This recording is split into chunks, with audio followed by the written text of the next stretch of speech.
Mayor, we're ready when you are.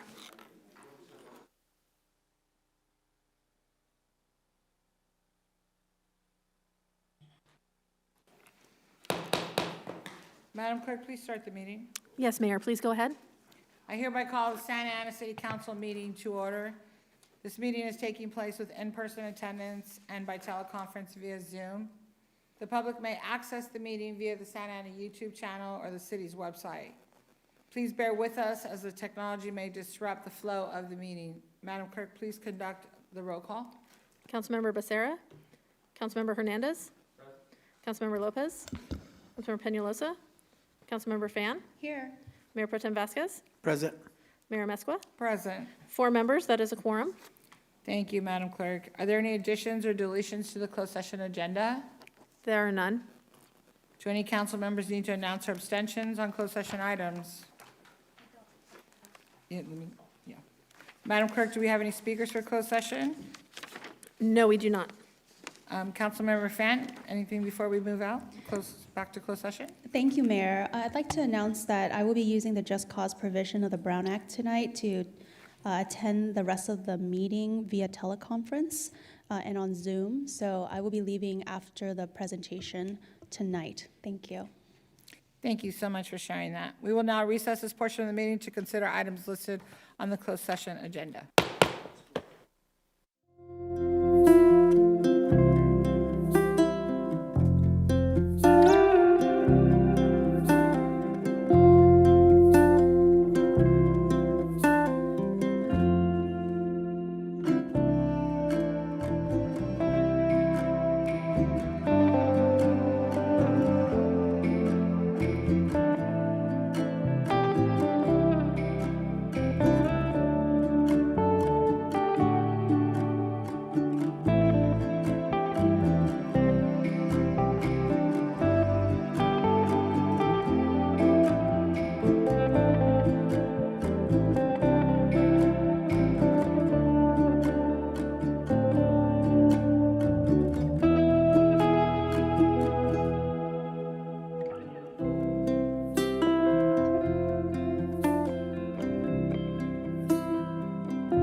Ooh.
Thank you all for being patient. Madam Clerk, please start the meeting. Yes, Mayor, you're ready to start?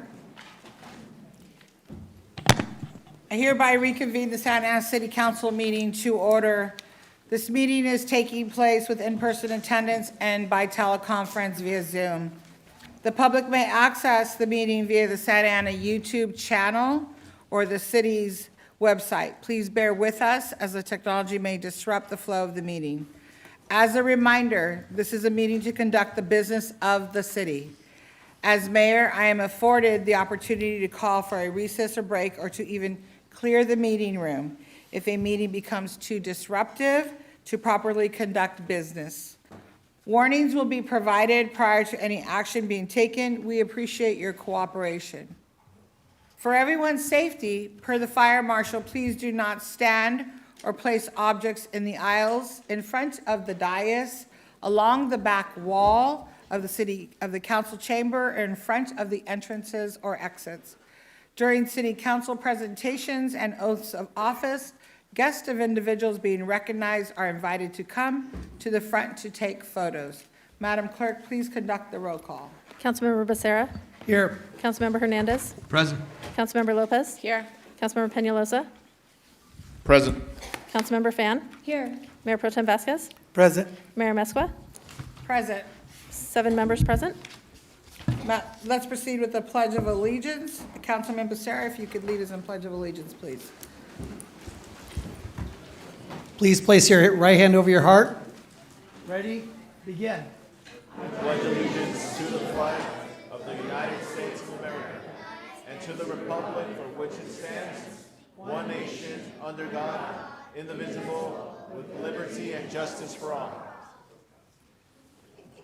It sounded so much better this time. I love hearing the voices of all the children. All right, words of inspiration. Police Chaplain Bob Barnett, please.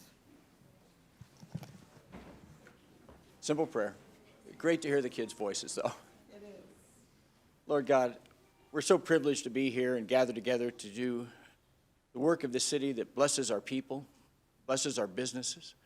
Lord, we invite your presence to be here to give us wisdom and insight, to take advantage of the gifts and talents that all have here. Thank you for those that are leading in a way by their service. Thank you, Lord God, that we have great leadership in our city. We ask blessing on this room, blessing on its people, blessing on our leaders, blessing on our chiefs. And Lord, please, we do pray for safety and health for our community. Be with our first responders, our men and women in law enforcement, men and women in the fire authority, those that work in our hospitals, and Lord, the teachers of our community too. Thank you, Lord, for those gathered here. In your name we pray, amen.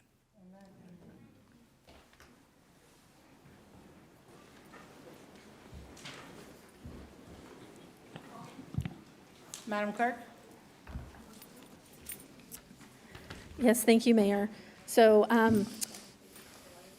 for additions and deletions to the agenda, there's a staff request to continue public hearing item number 22 to the meeting of May 6th, and if possible, to get a motion and a second and a vote on that I'll make a request motion by to move the staff. meeting. Mayor, Second. before we take a vote on that, I have to I have to announce my recusal based on the advice of counsel. Therefore, I will leave the dais during the discussion or vote on this item. Thank you. I believe we have 2 more that will be leaving. Yes, we have two more that make statements that are not going to be voting on this evening. If you please leave the dais. Go ahead. Yes, so we are requesting an FPPC letter due to the Levine Act, and so once that gets cleared up, we'll have more information about my participation. Councilman Peñalosa?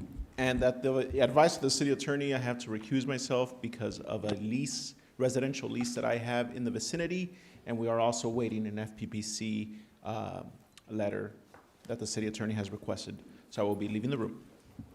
I'll second once he leaves the room.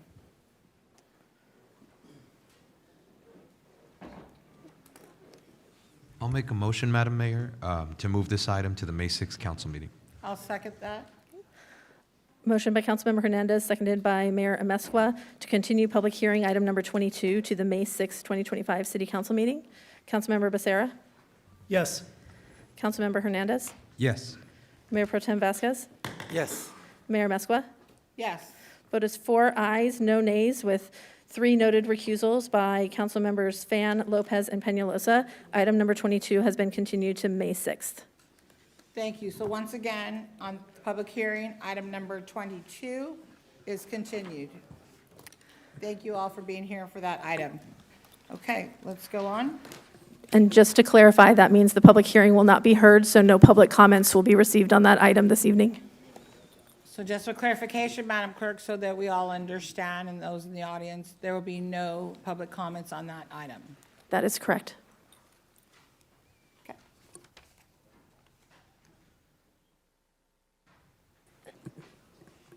Mayor and City Council, at this point in time, ceremonial presentations are the next items on the agenda. And I believe Councilmember Fan also has another announcement to make. That's correct. We'll wait till they get their seats.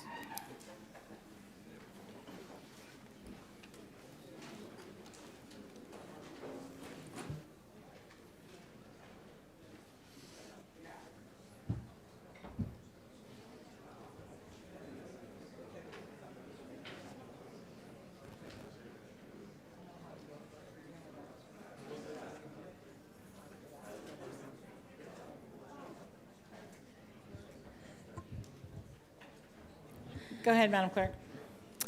Councilmember Fan has an announcement for the record. Thank you. I would like to announce that I will be, after the presentation, I will be participating via teleconference under the Just Cause provisions of the Brown Act due to appearance in Sacramento relating to public agency business. Thank you. Can we get the doors closed, please, so we don't hear all the noise? Thank you so very much. I'm sorry, Councilmember Fan, can you repeat that, please? I'd like to state for the record that I'll be participating for the rest of the meeting via teleconference on Zoom, on Zoom under the Brown Act's Just Cause provisions relating to official business of a local agency. Thank you. Thank you. If I could just make one more announcement for the public, for members of the public who are on Zoom or teleconference, to request to speak under public comments on the agenda or non-agenda items, with the exception of public hearing item number 22, which will now be heard on May 6th. Please dial *9 or press raise hand on Zoom now in order to be in the queue when public comments commence. Thank you. Thank you, Madam Clerk. At this time, we're going to go to presentations. Councilmember Fan, you're up first, please.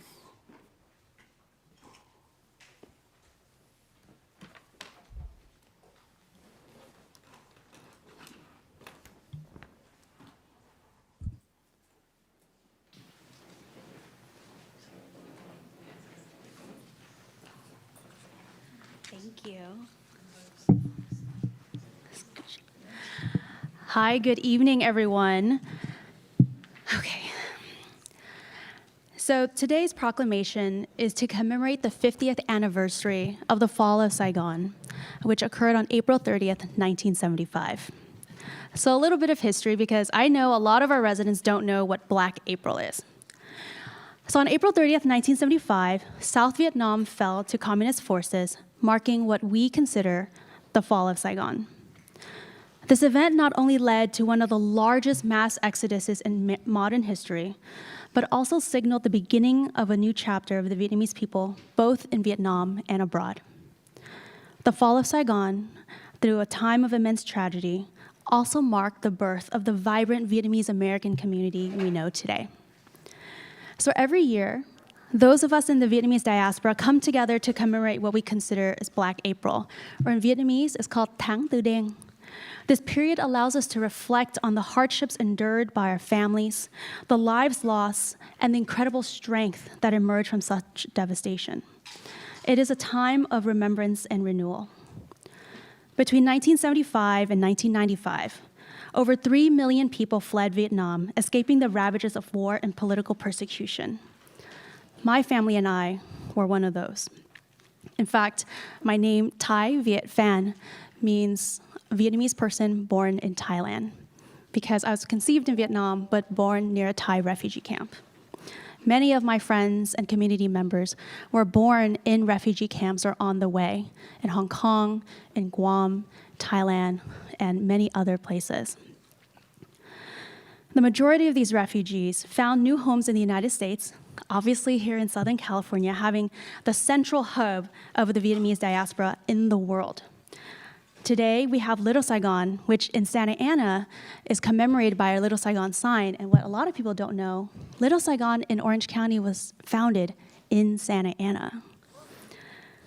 We have over 200,000 Vietnamese residents in the county, the largest concentration of Vietnamese people in the world outside of the country of Vietnam.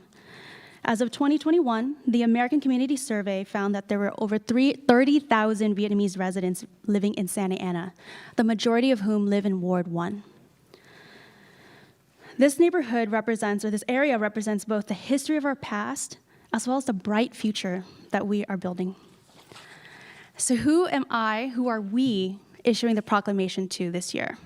We're issuing the proclamation to Little Saigon TV Network, founded in the 1980s, which has become the cornerstone of Vietnamese American media. With its focus on preserving and promoting Vietnamese culture, Little Saigon TV has played a pivotal role in uniting generations of the Vietnamese American community. They have programming that includes news, cultural content, of course, entertainment, that helps to foster pride and awareness within the diaspora. They're also a proud partner of the city of Santa Ana. They've played a key role in hosting the Vietnamese Business Forum, as well as other cultural events highlighting the rich contributions of the Vietnamese American community. And little known fact, or maybe large known fact, our very own Tina Lee has her own TV show on Little Saigon TV, promoting the city's programs and services. Little Saigon TV will be covering an event coming up at the USS Midway to commemorate on 4/27 to commemorate the 50th anniversary of the fall of Saigon. Today, the city of Santa Ana, and as the first Vietnamese American elected in Santa Ana, I'm just so proud to officially proclaim April 30th, 2025 as Black April, to honor the lives lost during the Vietnam War era and celebrate the resilience and contributions of the Vietnamese American community. Little Saigon TV will hopefully proudly accept the proclamation on behalf of the community. And Ken. Good evening, everyone. I'm honored to be here, present for Little Saigon TV. As a media organization, we cover all the events in a local city, especially the event in the city of Santa Ana. Again, I'm honored to be here. And thank you, Fang, and council member of city of Santa Ana. Thank you. Here you go. Let's go grab a picture.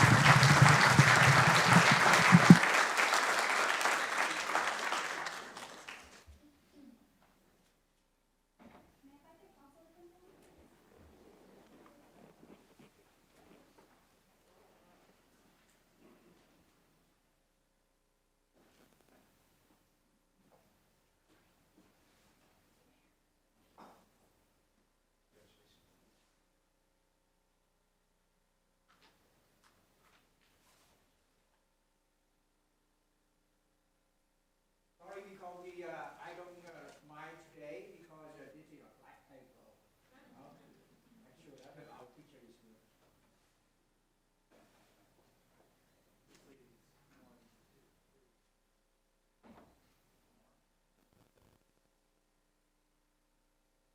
Thank you. Thank you.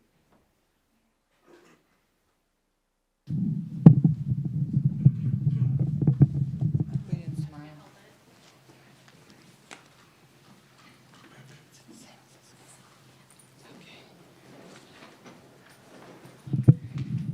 All right, it's my turn. Will the Girl Scouts of Orange County join me, please?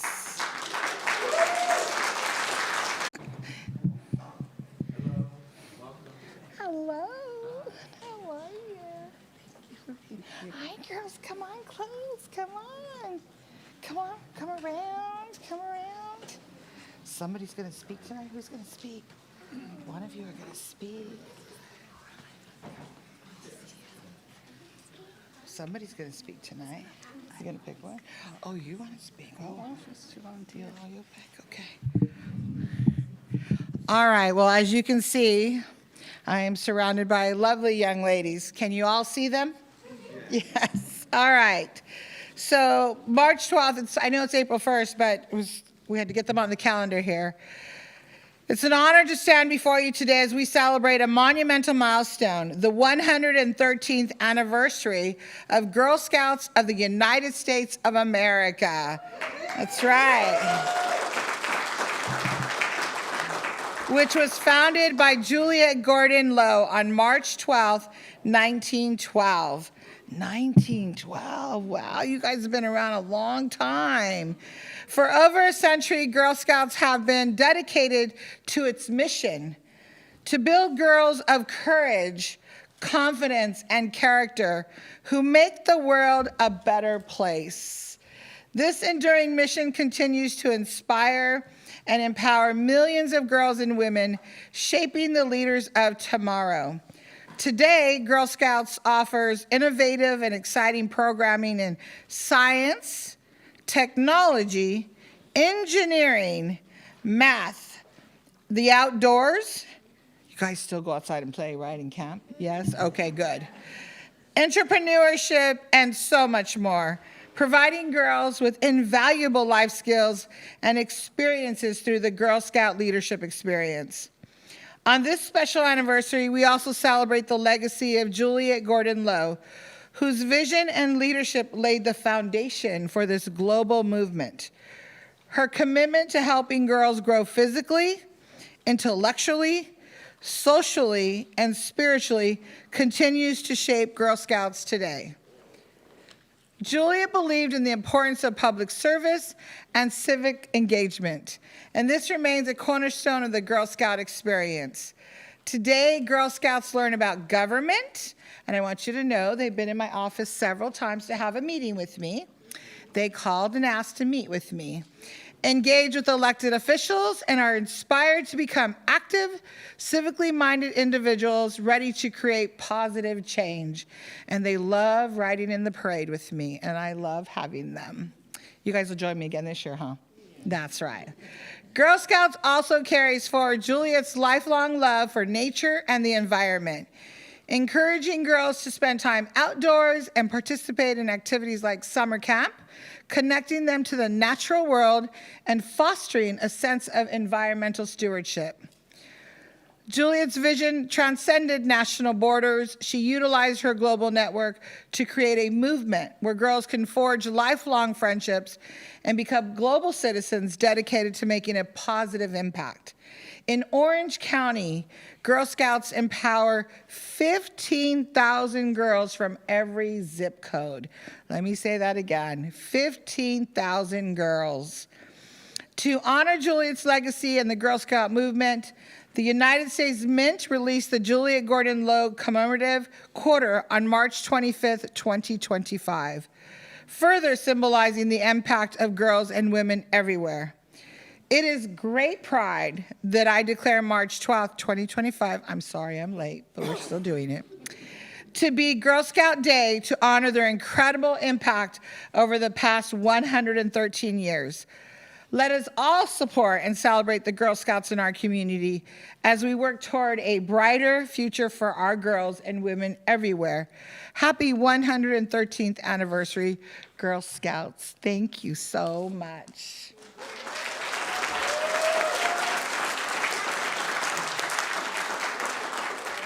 So if you don't know, the Girl Scouts here in Santa Ana is on 1st Street by the Food for Less and the McDonald's right in there. So if you have a young lady who wants to be a Girl Scout, a brownie, and I'm missing one, a daisy, a junior, and a cadet.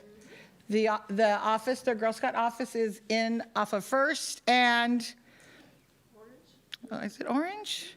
It's by Food for Less, where McDonald's is. So you can't miss it, big sign, Girl Scouts, but it's our Santa Ana Girl Scouts. And so please stop by, please take your children, your girls, your grandchildren, whoever you want to join the organization. I absolutely love them, and I love going and spending time with them. And yes, they come to my office, and we have cupcakes and juice, and we chat. And they are incredibly, incredibly bright young girls, and I'm so very proud to spend time with them. And I believe our Deputy City Manager, Ms. Vasquez, she was with us last time. Weren't you a Girl Scout or Brownie? Or they got to meet you. They got to meet her and spend time with her too. So this is a proclamation from the city of Santa Ana recognizing Girl Scouts of the United States of America on its 113th birthday and celebrating the legacy of Girl Scout movement and its founder, Juliet Gordon Lowe. And it's signed by me, the mayor, and it's signed by all the council members to congratulate all of you. So congratulations. And I know one of you are gonna volunteer to speak. Oh, wow, okay. She's our future mayor, can you tell, or elected official. So I'm gonna take the mic off and I'm gonna hand it to you. You have to tell everybody your name, okay? So come on up. And then you say why you're a Girl Scout and why today's important. Got it? Yeah. Or you say whatever you like. My name is Ivy. The reason why I'm a Girl Scout is because I wanted to sell cookies because I wanted to give them to people because they're not really that expensive. And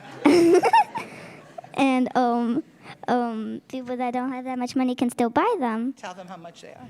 They're $5, right? Yeah, they're either 5 or 6. I can't remember right now.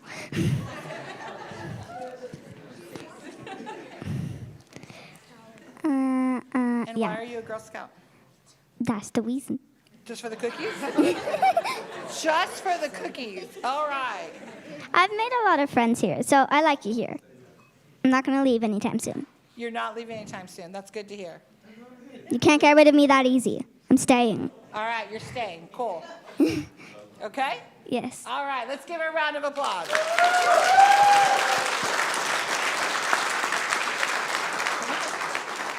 You gotta stand where the X is. They're Hi. not shy. I love it. Hi, my name is Alanis, and the reason why I'm a Girl Scout is I think I could make the world a better place. And I also love having friends, so I knew this might be the right place. It's beautiful. Thank you. Anybody else?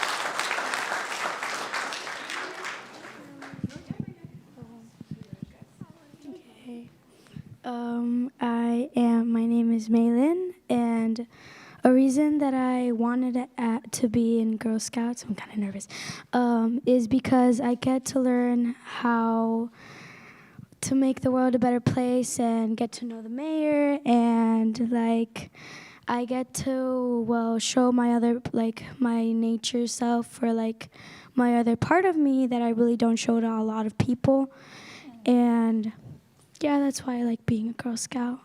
It's beautiful. Well, anybody else? Hi, everyone. My name is Liliana Real, and I'm from the council, the Director of Community Programs there. And so on behalf of Girl Scouts of Orange County, thank you for this special recognition. We are honored to accept this proclamation celebrating our mission and our legacy. For over 113 years, Girl Scouts has empowered girls to become confident leaders and compassionate change makers. Here in Santa Ana, this tradition thrives thanks to dedicated volunteers, families, community partners, and our mayor's support for youth in our city. Your recognition underscores the importance of investing in girls who make Santa Ana and the world a better place. Thank you. Thank you. So this is a proclamation for all of you. I'm sure you'll put it in the office, so when I come by to meet with you, I'll see it there. So I'm going to take a picture with you first alone, and then we'll invite the council to come down.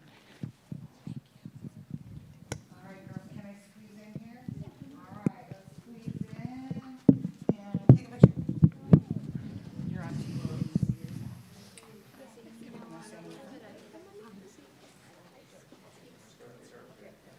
You can see everyone. You can see yourself. Okay, but look straight ahead.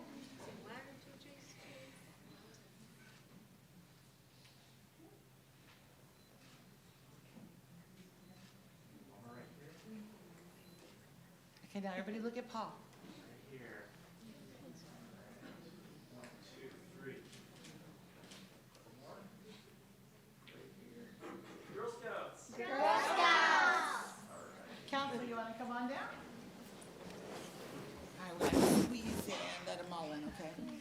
in our club.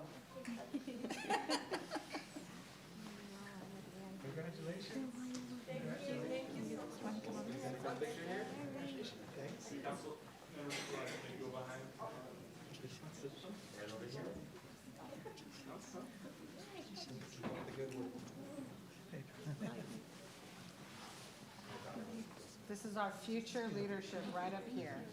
Love it. Look at Paul.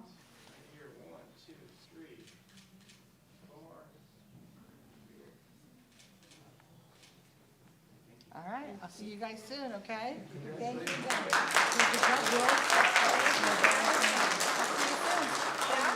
All right.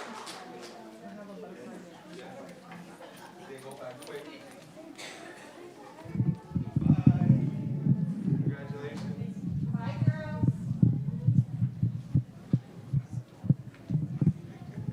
Bye, take care.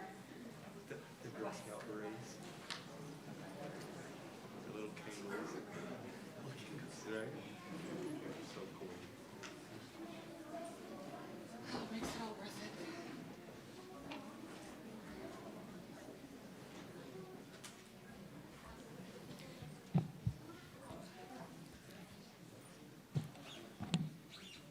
Councilman Vasquez, before you start, Girl Scouts, if you have homework, you're more than welcome to stay or leave. Bye-bye. Bye-bye. You can stay, but if you got homework, got to get it done. Well, then, Mija, you can stay for the whole meeting. Good job. Good night. Good night. All right, Councilman Vasquez, it's all yours. I'm sorry, Mayor Pro Tem Vasquez. Thank you, thank you. Let's have Latino Health Access in the Downtown Family Resource Center, please.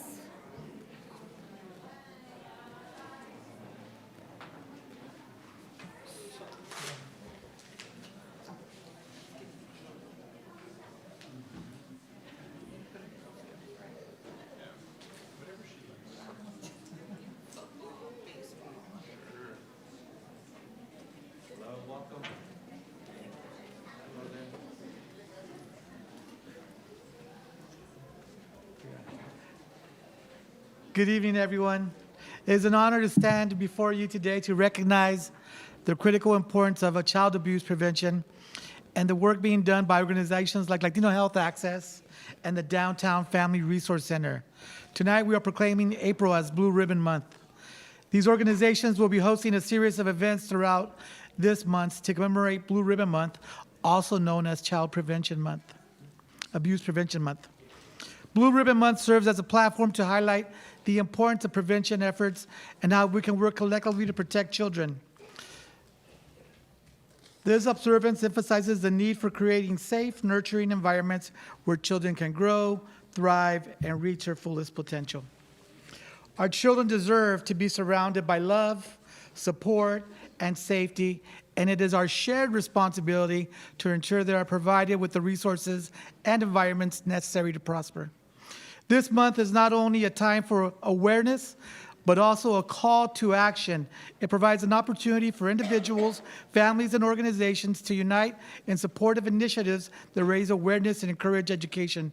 Together, we can foster an environment where child abuse and neglect are prevented. With that in mind, I am proud to proclaim the month of April as Blue Ribbon Month here in Santa Ana. Thank you to everyone who continues to advocate for children and supports these important initiatives. Together, we can make a meaningful difference in the lives of children and families in our community. Thank you.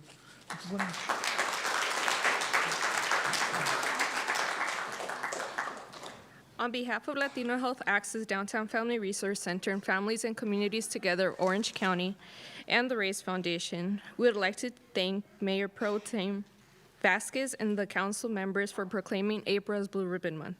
This is a month to raise awareness of child abuse, and we invite everyone to wear something blue for this month and join us to preserve the wonders of childhood. Thank you.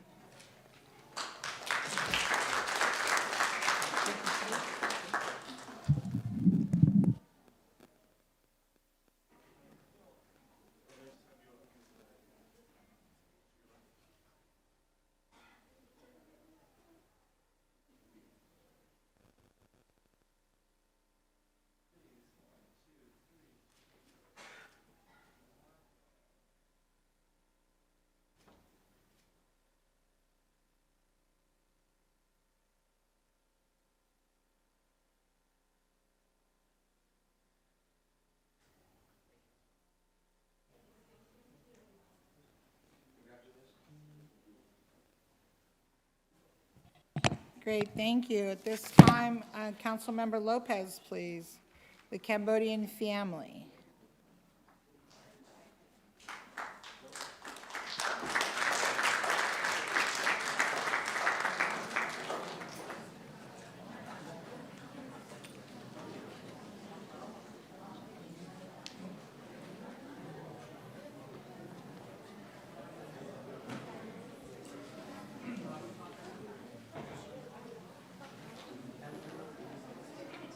Hello, welcome.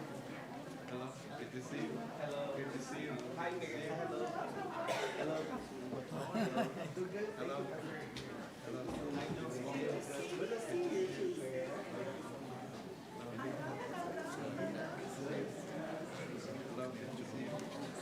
Come in, come on. You gotta come in this way. Yeah, cut the county on.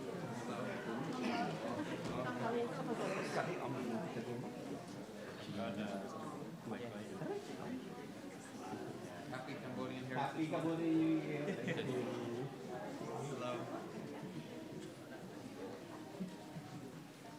Yes, we have. Yeah. Tapi ada kan okay. Good to see you. Always. Very happy that you're here. Yeah. Thank goodness you're here. Hello. Good to see you. Yeah, a couple of minutes. Thank you.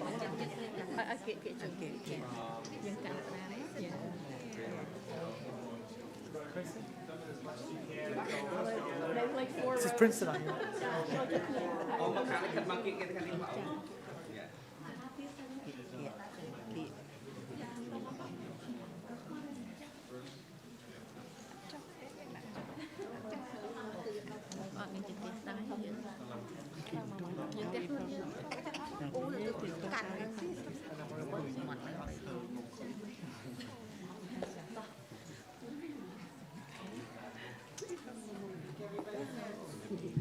Yes, moving forward. Thank you. Hello, everybody. So we are going to be proclaiming April as Cambodian Heritage Month today, which is really exciting because this is the first time that the city of Santa Ana proclaims April as Cambodian Heritage Month. And so it is truly an honor to be here today as we come together to celebrate the Cambodian American community and officially proclaim April as Cambodian Heritage Month in Santa Ana. For over 4 decades, the Cambodian community has been a significant and vibrant part of our city. Since the late 1970s, when Cambodian refugees first settled in Santa Ana after escaping the horrors of war and genocide, they have contributed immensely to the social and cultural fabric of our city. Despite facing tremendous challenges, they have not only rebuilt their lives, but they have also helped shape the unique identity of our city. This year, as we celebrate Cambodian Heritage Month, we also mark an incredible milestone, celebrating the Cambodian family 45th anniversary. So please give them a round of applause.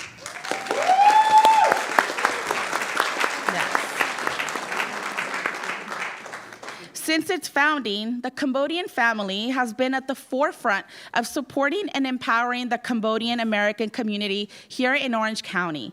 Through their tireless efforts, they have helped countless individuals and families navigate challenges of resettlement, education, and economic development. Their work in fostering leadership, building community, and promoting cultural understanding has been invaluable to our shared progress.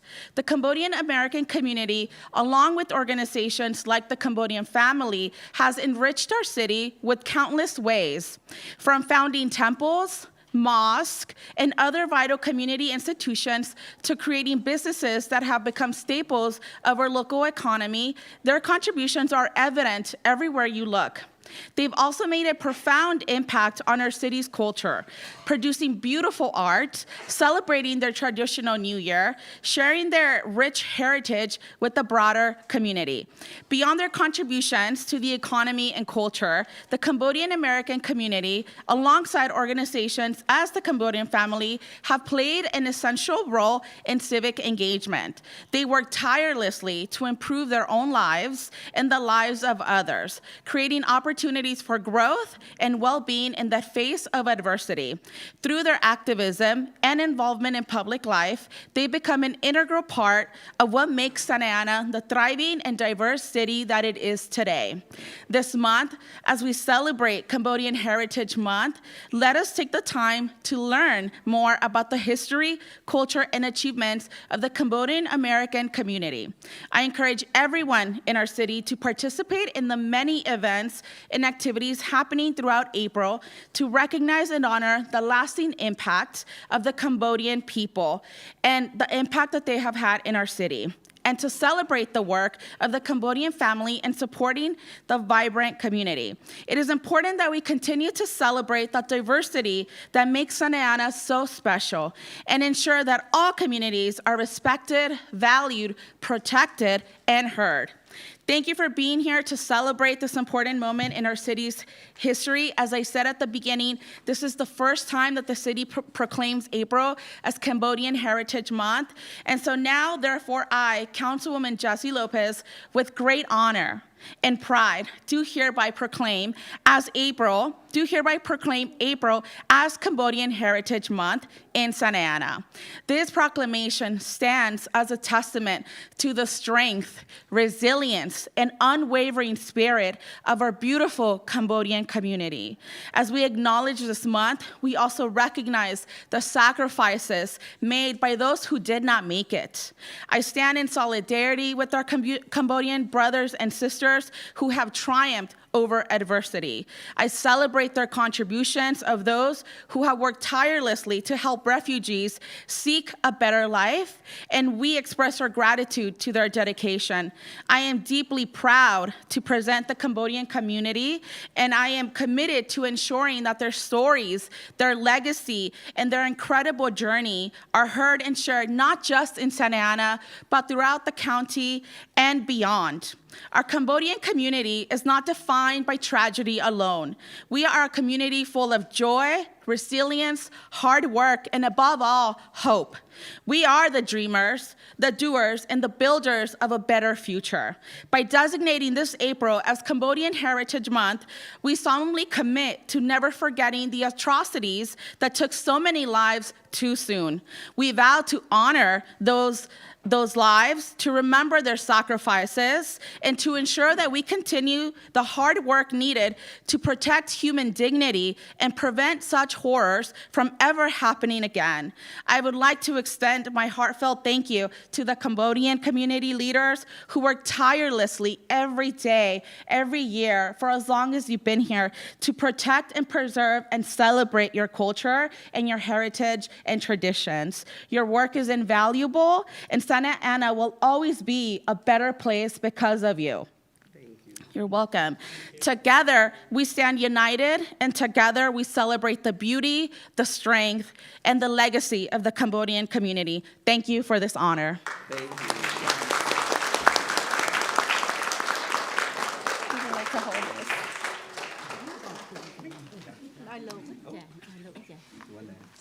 Go ahead. Yeah, thank you. Good evening and Jumrip Su. This is in Cambodian way. We call Jumrip Su and put our hand together. My name is Fatana Pung. I'm the executive director of the Cambodian Family Community Center right here in Santa Ana.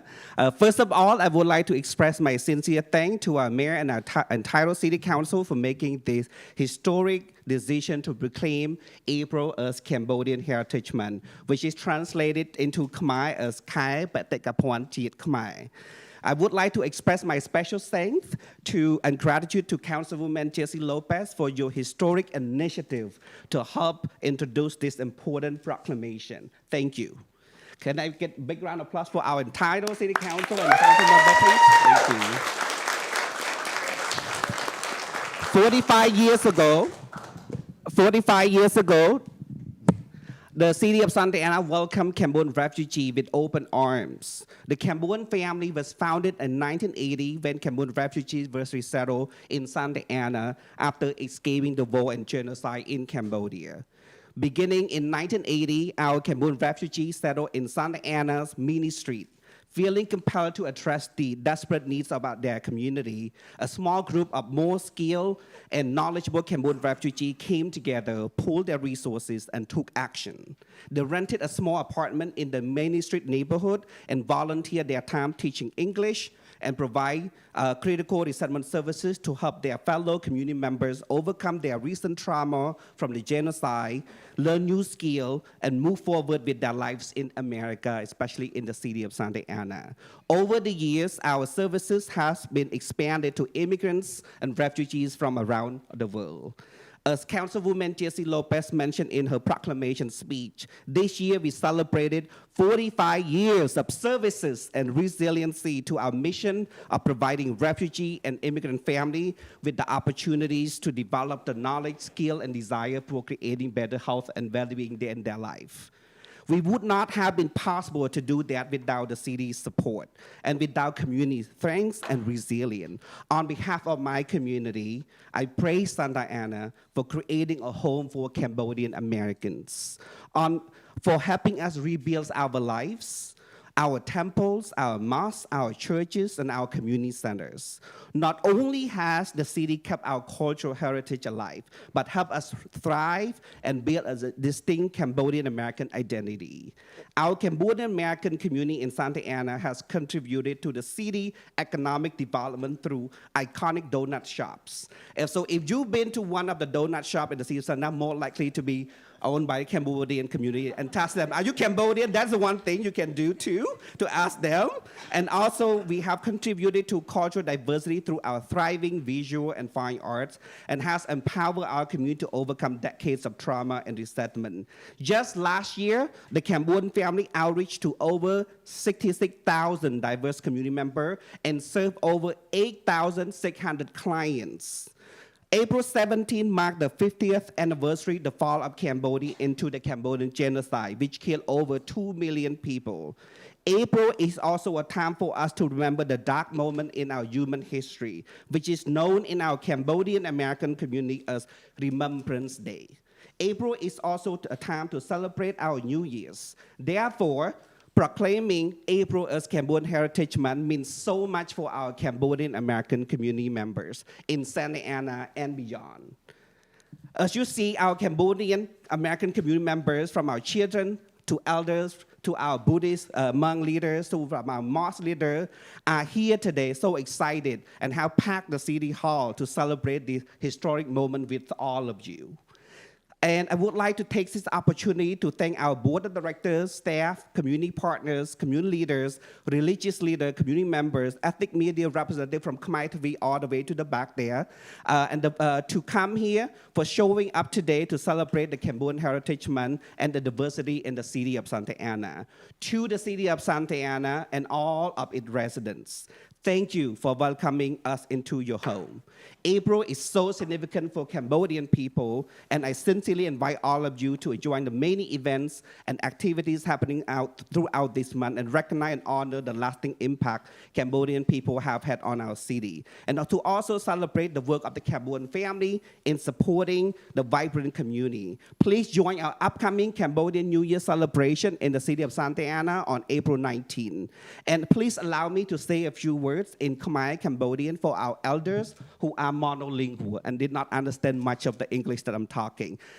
ខ្ញុំបាទវឌ្ឍនាប្រធានសមាគមគ្រួសារខ្មែរសូមថ្លែងអំណរគុណយ៉ាងជ្រាលជ្រៅដល់សាលាក្រុង Santa Ana រដ្ឋ California សហរដ្ឋអាមេរិកនិងលោកតាលោកយាយពូមីងបងប្អូនទាំងអស់ប្រជាជនខ្មែរយើងទាំងអស់ដែលកំពុងតែចូលរួមទស្សនាតាមប្រព័ន្ធអនឡាញផ្សព្វផ្សាយនិងមកនៅទីនេះផ្ទាល់ជាមួយនឹងព្រឹត្តិការណ៍ជាប្រវត្តិសាស្ត្រនៃការប្រកាសទទួលស្គាល់ខែមេសាជាខែបេតិកភណ្ឌជាតិការប្រកាសទទួលស្គាល់នេះជាមហាកិត្តិយសដ៏ធំធេងសម្រាប់បងប្អូនសហគមន៍ខ្មែរអាមេរិកកាំងរបស់យើងដែលបានរស់នៅទីក្រុង Santa Ana រដ្ឋ California ទឹកដីសហរដ្ឋអាមេរិកអស់រយៈពេលជាង45ឆ្នាំមកហើយ តែមិនធ្លាប់មានការប្រកាសទូស្គាល់បែបនេះពីមុនសោះនៅក្នុងសង្គមខ្មែររបស់យើងនៅក្នុងទីក្រុងសាន់តាអាណាអញ្ចឹងខ្ញុំបាទសូមគោរពលោកតាលោកយាយពូមីងបងប្អូនប្រជាពលរដ្ឋខ្មែរទាំងអស់ទទួលរីករាយជាមួយនឹងមោទនភាពមួយនេះនឹងការបន្តផ្សព្វផ្សាយលើកស្ទួយវប្បធម៌និងប្រពៃណីរបស់ខ្មែរយើងនៅក្នុងទីក្រុងសាន់តាអាណាបន្តដល់កូនចៅចំនួនក្រោយៗទៀត Once again, thank you so much everyone for being here to witness this historic moment of proclaiming April as Cambodian Heritage Month. I would like to wish everyone a happy and prosperous Cambodian New Year. And in Khmer we say, Suasday Chnam Thmai. I want you to repeat and follow me. Let's do Suasday Chnam Thmai. Happy New Year. Thank you so much.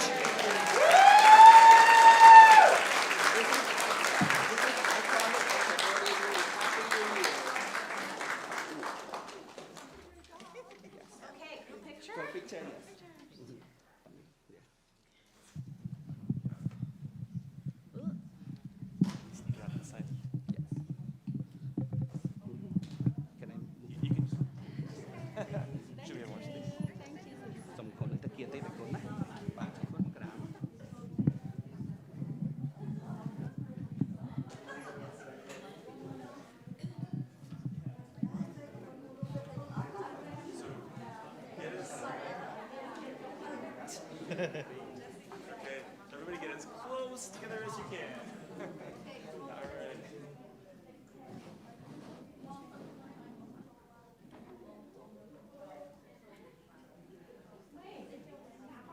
Okay, look over here, please.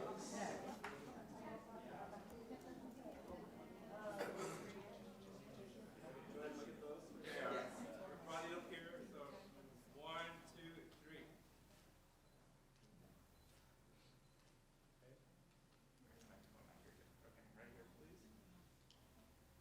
Here, 1, 2, 3.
Okay, next up is Councilmember Penalosa, please.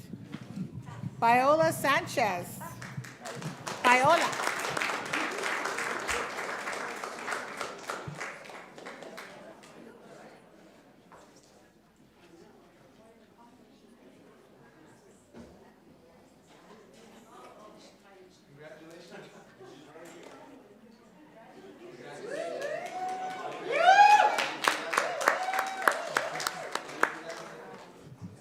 Hi. All right, everybody. So is this on, Madam City Clerk? It's not on? Did I turn it off? Perfect. Okay. So you all know that I don't often use the recognition time up here in a respected time, but this is extremely important and just a huge achievement. So I wanted to darles la bienvenida a ustedes. Por favor, come on down this way to Paola and her parents. Paola, you can stand right here.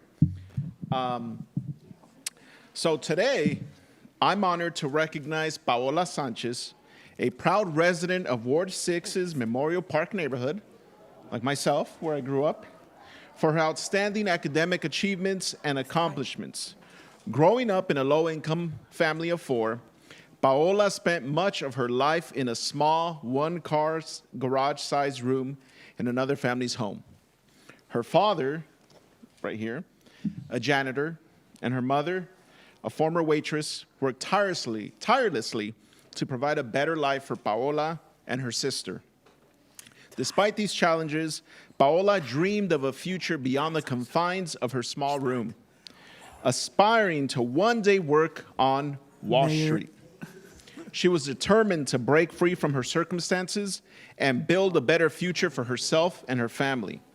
Paola enrolled at Middle College High School, where she dual enrolled in college courses. A personal finance class ignited her passion for economics, providing her with the tools to support her family and opening her eyes to the financial literacy gap in her community. Living in a shared room posed significant challenges, particularly as Paola's coursework grew more demanding. However, she overcame these challenges by joining the Nicholas Academic Center, where she gained access to study spaces and tutoring, enabling her to succeed academically despite her difficult living conditions.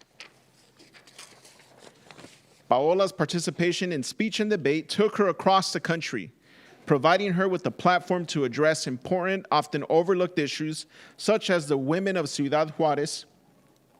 This experience not only enhanced her public speaking skills, but also deepened her commitment to advocacy, inspiring her to engage with affordable housing resources in her community. Since her freshman year, Paola has mentored an elementary student through Big Brothers Big Sisters, offering support with homework and simply being there for her. This experience fueled Paola's desire to give back even more, leading her to found her school's Key Club. Under her leadership, the club distributed over 300 books in local parks when the Santa Ana Library closed for renovations, and since then have completed over 400 hours of community service. Paola also became a Thrive Scholar, a 6-year program that helps prepare students for the rigors of college. Through this program, she spent several weeks at Amherst College, strengthening her academic foundation and working towards her goals of economic mobility and success in higher education. Paola is set to graduate as her school's valedictorian with 3 associate degrees in liberal arts, economics, and mathematics. She will continue her academic journey at Princeton University on a full-ride scholarship. She is excited to study economics with plans to pursue a master's and doctorate, ultimately building a career in finance to not only uplift her family, but also continue making a positive impact on her community. Paola's journey is a powerful example of resilience, dedication, and a commitment to creating positive change. On behalf of the Santa Ana City Council and myself, it is my honor to present you with this certificate of recognition. Congratulations and best of luck as you embark on this exciting new chapter. So let's give her a round of applause, everybody. So, on the subject of distributing books when our library closed, Paola, as you all know, I championed our bookmobile to bring it back, now known as the Knowledge Mobile. And one of the first stops that I demanded for it to be at was Memorial Park. And one of our very, very first Knowledge Mobile customers was Paola and her family and her mom and her sister, if you guys remember. And that's where I met them. I was out there making sure that the Knowledge Mobile rolled out smoothly and see what kind of engagement we would get. And Paola's with her family walked up. And I still remember, I think her mom checked out one of my favorite books, The Alchemist, but she checked it out in Spanish, which was cool because I didn't know that the Knowledge Mobile offered it in Spanish. So everyone went home with the book. So I was happy to see that, and that's where I met Paola. So nice to see you again.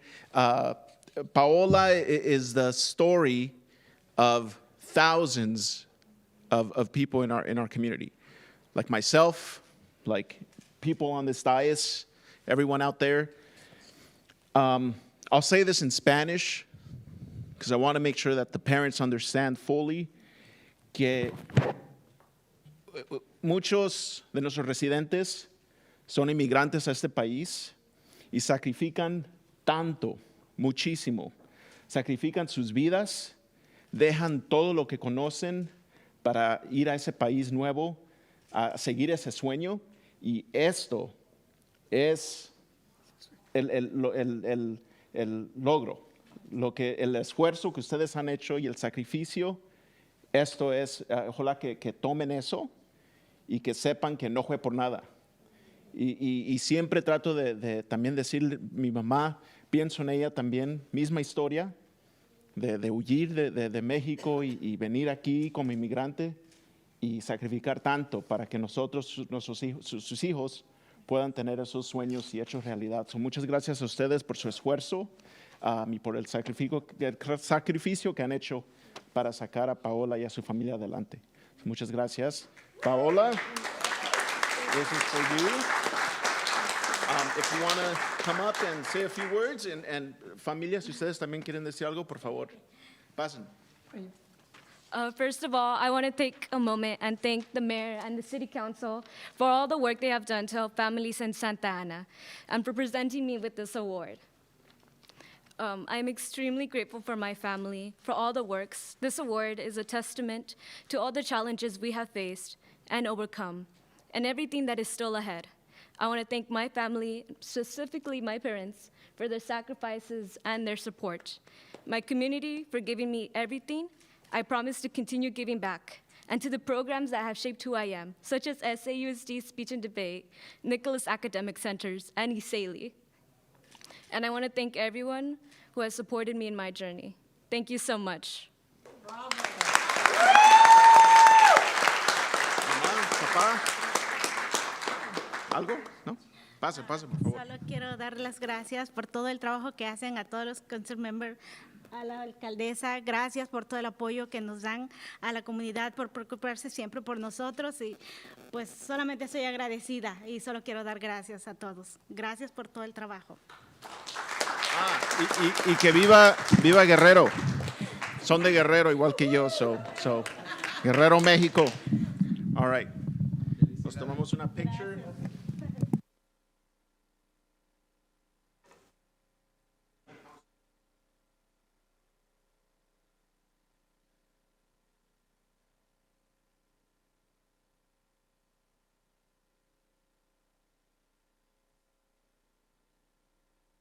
Okay, we'll do one here.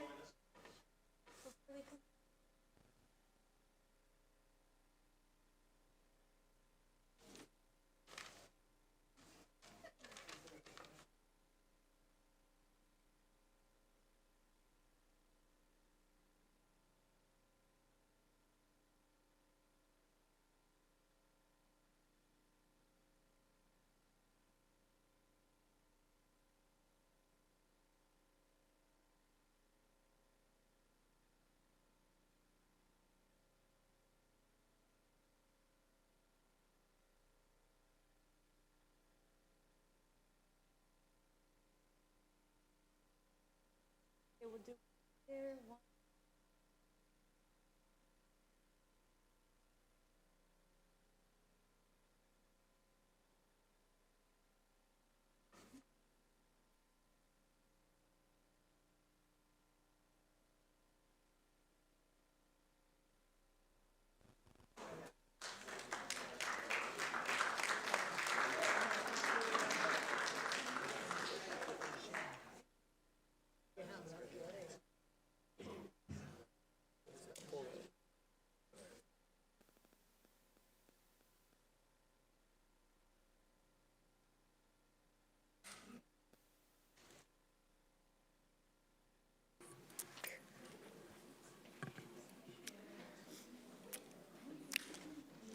Mayor and City Council, members of the public, if I could announce that Councilmember Fan has rejoined the meeting via Zoom. Councilmember Fan, do you have an announcement to make? Hi, everyone. I'm here at John Wayne Airport waiting to board my flight, but I definitely wanted to participate as much as possible. This is an airport. There are a lot of people over the age of 18. That's all I got. Thank you. All right, thank you. At this time, we're going to be going to the consent calendar items. I'm sorry, go ahead. Mayor, we actually have the closed session report and then public comments. I was trying to rush through things. Madam City Attorney, do you have anything to report out of closed session? Yeah, Mayor, council members, and members of the public, we do have some reportable action this evening. We'd like to let the public know that we pulled item 1C, the Stater Brothers case, from the agenda as there was new information, and we'll be returning to council at a later date. And we also like the public to know that with respect to items 3 and 4, they were not addressed in closed session, but they will be continued till the next meeting. It's all the reportable action that I have. Thank you so much, Madam City Attorney. Public comment, this is the time of the meeting for the City Council to receive comments from the public on agenda and non-agenda items. Madam City Clerk, please explain the public comment procedures and call the first speakers. Thank you, Mayor. Pursuant to Resolution Number 2023-047, speakers are requested to address the City Council directly and to refrain from profane language, racial epithets, and libelous or slanderous statements that disturb the decorum of the meeting. Pursuant to the Brown Act, the City Council may not enter into discussion at this time. Speakers will have 3 minutes for their comments. Before calling speakers, I'll report the summary of emails provided as of today. As of today at 2 p.m., the City received a total of 36 e-comments. 34 were on non-agenda topics, and 2 were related to item number 16. Those were distributed to the Council and posted online. We'll now hear from members of the public that are physically present in the council chamber, followed by those on the conference call or Zoom to provide their comments on agenda or non-agenda items. Please state your name and the ward or neighborhood that you reside in for the record. When I call your name, if you could please line up behind the podium. First 2 speakers, Emilio Ramirez and Sherry Kerr.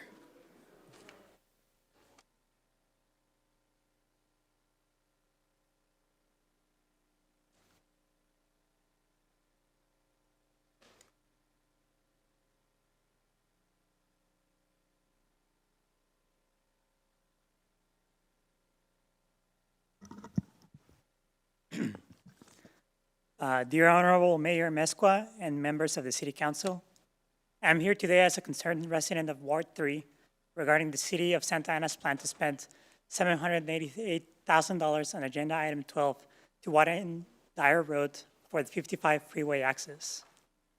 While I understand the goal of improving traffic flow, extensive research shows that road widening is not a sustainable solution and often leads to more congestion, safety hazards, and long-term financial burdens. Furthermore, the city in 2016 set forth its Vision Zero plan to achieve 0 fatal bicycle and pedestrian collisions, with one of its primary objectives to prioritize traffic safety over congestion management. I would like to say that studies confirm that expanding roadways leads to what is called induced demand, meaning more lanes attract more cars, and within a few years, congestion returns to previous levels. The fundamental law of road congestions found that a 10% increase in roadway capacity lead to 10% more increase in driving, nullifying any benefits. Instead of relieving congestion, widening roads encourages more car dependence. Also, study shows that just a 5-mile-per-hour increase in speed doubles the likelihood of a fatal pedestrian collision. Santa Ana should prioritize street safety improvements over widening roads. Widening the street is extremely expensive, not just in initial cost, but in long-term maintenance. Meanwhile, it weakens local economies by making streets less walkable and reducing foot traffic for businesses. Cities that prioritize walkability, protected bike lanes, and transit improvements see increased property values, stronger local businesses, and reduced infrastructure costs. Instead of spending $788,000 on a capital investment that may lead to worse traffic and quality of life for residents, the project scope can be done cheaper and faster by deciding not to widen the road. This will reduce material and labor costs, and the community will still keep the benefit of a Class 2 bike lane, wider sidewalks, and landscaping. Santa Ana should be designing streets that prioritize people, not just cars. I strongly urge you to reconsider this costly widening project and put a moratorium on any new street widening projects. It was very disappointing to see the council approve a few weeks ago $27 million on less than a half a mile for the Bristol Phase 4 project when we are facing budgetary constraints. Instead, let us pursue solutions that make Santa Ana safer, more accessible, and more economically vibrant. Thank you for your time and leadership.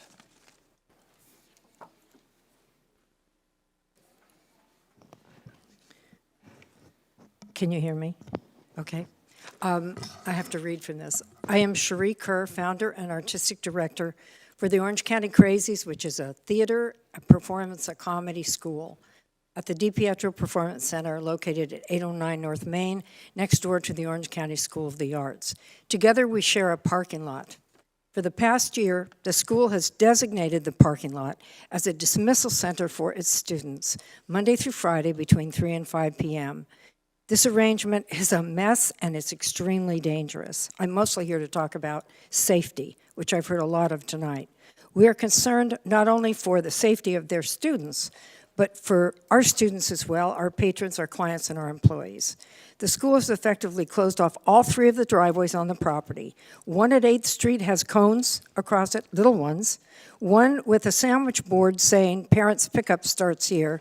And the other, the one we typically use, has an exit only sign on it for 2 hours. This has confused our people, this has irritated our people, and it's a roundabout thing that's very dangerous. Couple that with the fact that these kids are walking in and around these cars as they're moving through the lot to get in and out. The street is also backed up to Main Street. The cars are backed up to Main Street. And I have, by the way, an unrestricted, unconditional easement that provides for ingress and egress to all 3 driveways. We've had a lot of economic issues now with the Crazies. People don't want to come there and take classes. Our classes are between 4 and 5. That's when they start. Our students range from 8 years old to 87 years old. Our 87-year-old has stopped coming because he's very concerned about walking through the lot in that kind of configuration. So we're pleading with you guys. I haven't come here yet. This has been going on for a year. And I have asked repeatedly for help with the situation next door. This is not the first interference or difficulty we've had. We've been there since 2000. We've been in that building. I think many of you have been there. And in 2010, when the school moved in, parking lot became a football field sometimes. It became a place where the kids were sitting in chairs. You were there. You saw it. And they were painting on easels, on canvas. And there's kids sitting on the asphalt on this little brick, I don't know what you call it, it's a little stoop. And we're very, very concerned about safety. I'm not here to give anybody a bad time. I'm asking you guys, let's take care of these children and let's take care of the people coming and going. And as a secondary thing, I'd really like access to my property without intimidation, without being threatened that I'm going to be arrested for turning around their exit-only sign. It's the one most people come in and out of to our building, when in fact I can use all 3. My time is up? Yes, ma'am. Sorry. Thank you for listening to me. I hope you will do something. We were supposed to meet last May, and you canceled. This is my 14th request, Mr. Alvaro.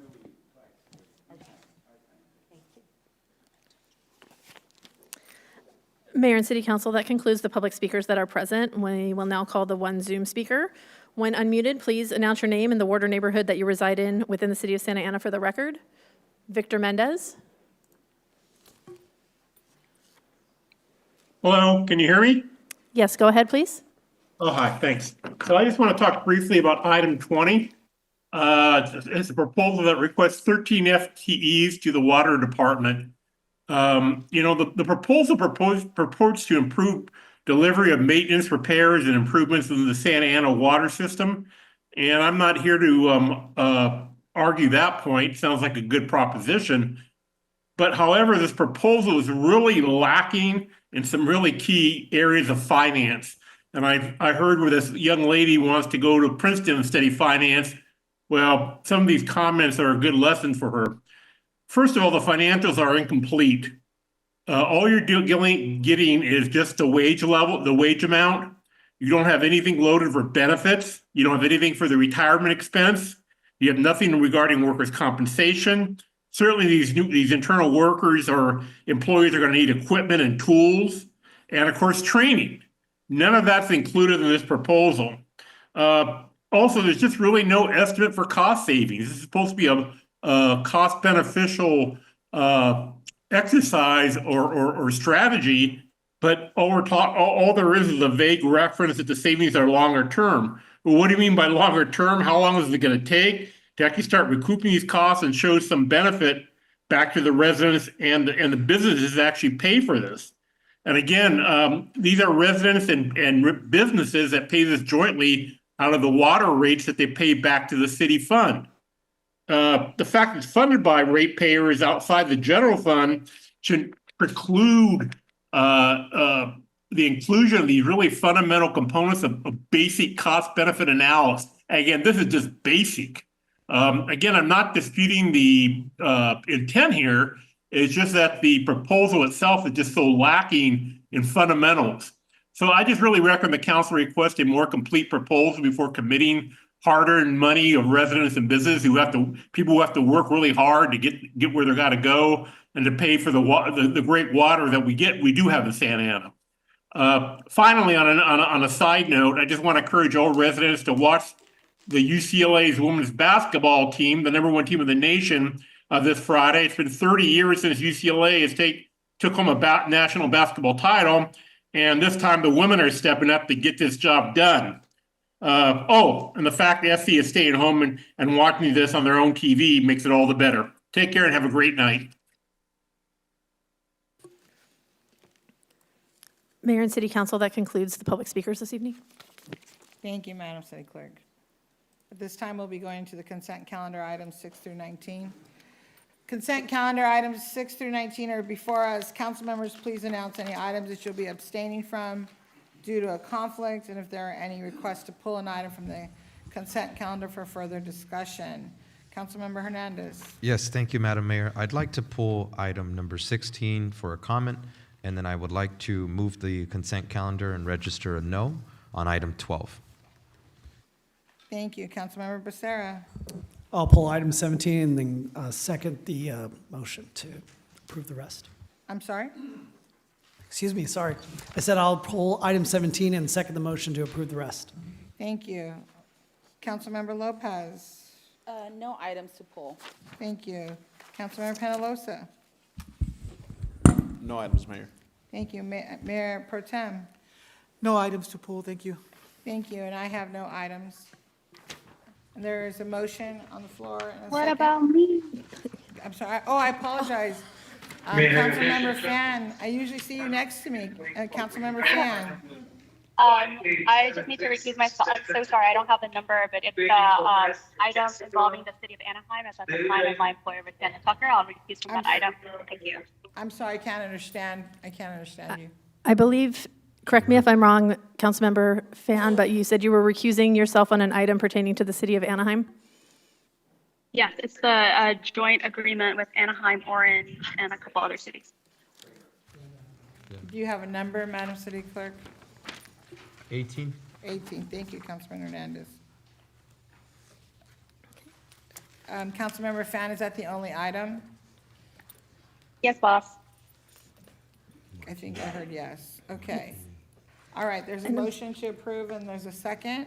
I'm sorry, Mayor, did you have any items? No, I'm sorry, I did not. Thank you. Thank you. So the motion is by Councilmember Hernandez, seconded by Councilmember Becerra, to approve consent calendar items number 6 through 19, with the exceptions of items 16 and 17. We'll be doing roll call votes due to the usage of teleconference this evening. Councilmember Becerra? Yes. Councilmember Hernandez? Yes. Councilmember Lopez? Yes. Councilmember Fan? Yes. Councilmember Peñalosa? Yes. Mayor Pro Tem Vasquez? Yes. Mayor Mesqua? Yes. Vote is 7 ayes, no nays, with a noted recusal by Councilmember Fan on item number 18 and a recorded no vote by Councilmember Hernandez on item number 12. Motion carries. Thank you, Madam City Clerk. There was appointed members today. Item number 9, Alejandra Rodriguez. Alejandra, you still here? If so, come on up. Let's get you sworn in. Congratulations.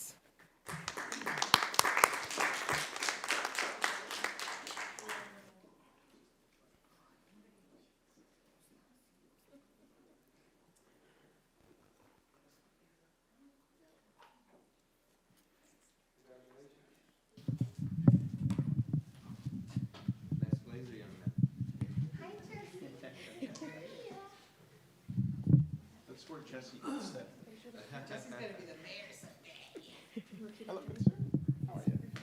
I, Alejandra Rodriguez, do solemnly swear that I will support and defend the Constitution of the United States and the Constitution of the State of California against all enemies, foreign and domestic, that I will bear true faith and allegiance to the Constitution of the United States and the Constitution of the State of California, that I take this obligation freely without any mental reservation or purpose of evasion, that I will well and faithfully discharge the duties upon which I'm about to enter. Thank you.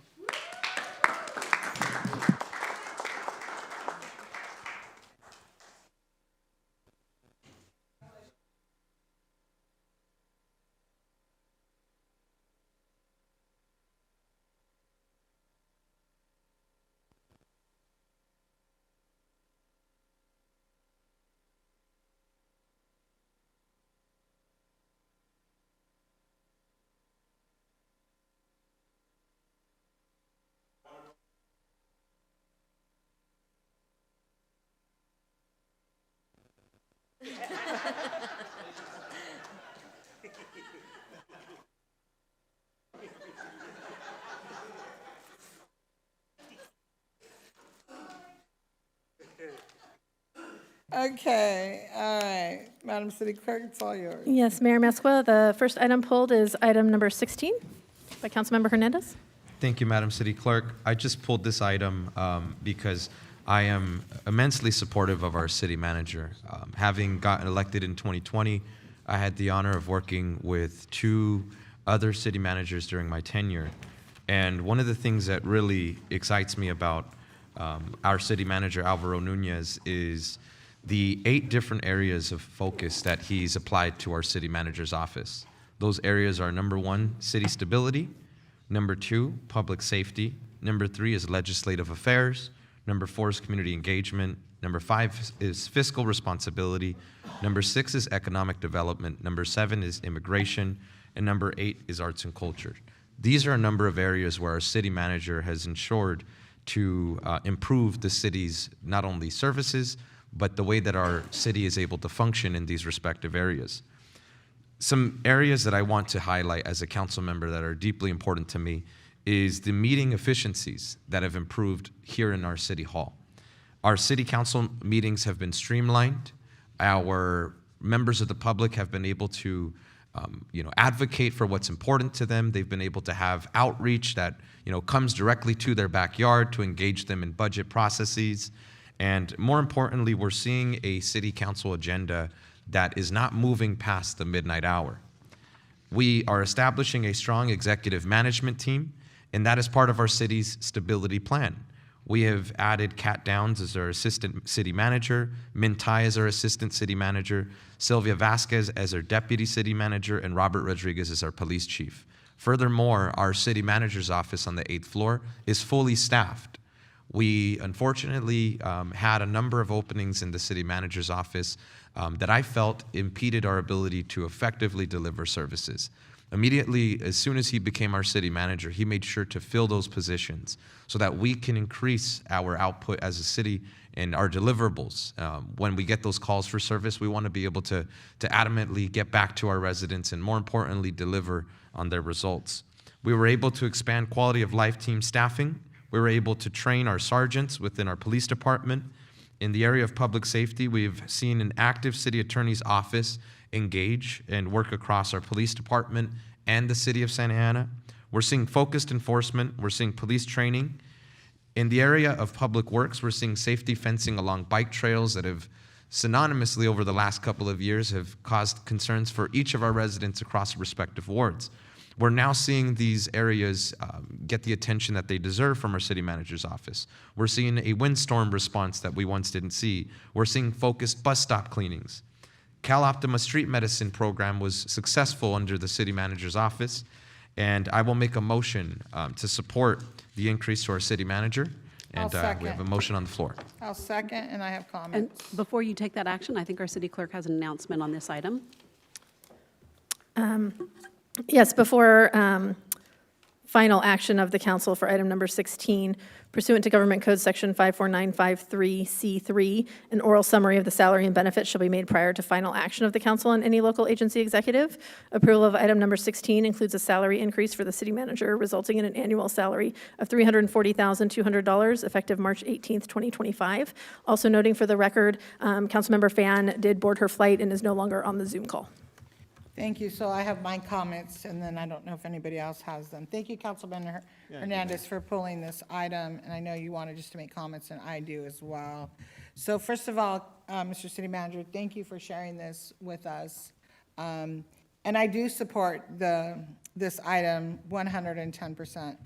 I have not been sitting here as long as others have, but I can tell you that since you've come on as acting, and then you have now been our official city manager for, I know it seems like a lifetime, but it's only been, I think, officially 6 months.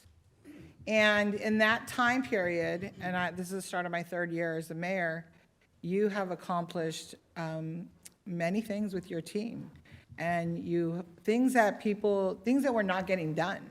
It's like you pull back a piece of the onion, and underneath it, you find layers upon layers upon layers of things that need to get done and corrected. And we have wonderful staff, and we have a great city that you are the city manager to. So, you brought, as Councilman Hernandez said, you brought in first and foremost our deputy city manager, who she's just been phenomenal. She's great to work with, and she's part of our future. You're going to stick around for 10 years, I hope, Mr. City Manager.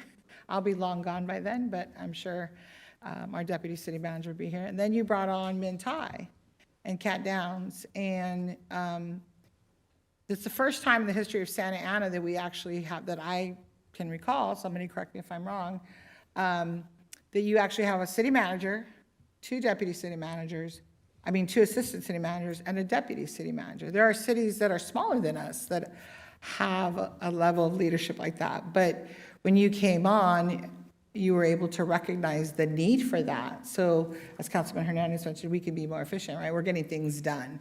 And I really appreciate that. The clerk just, announced your annual salary.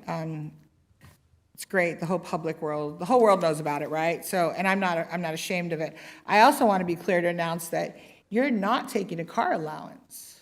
Every city manager before you has taken a car allowance. But Mr. City Manager, are you taking a car allowance? No.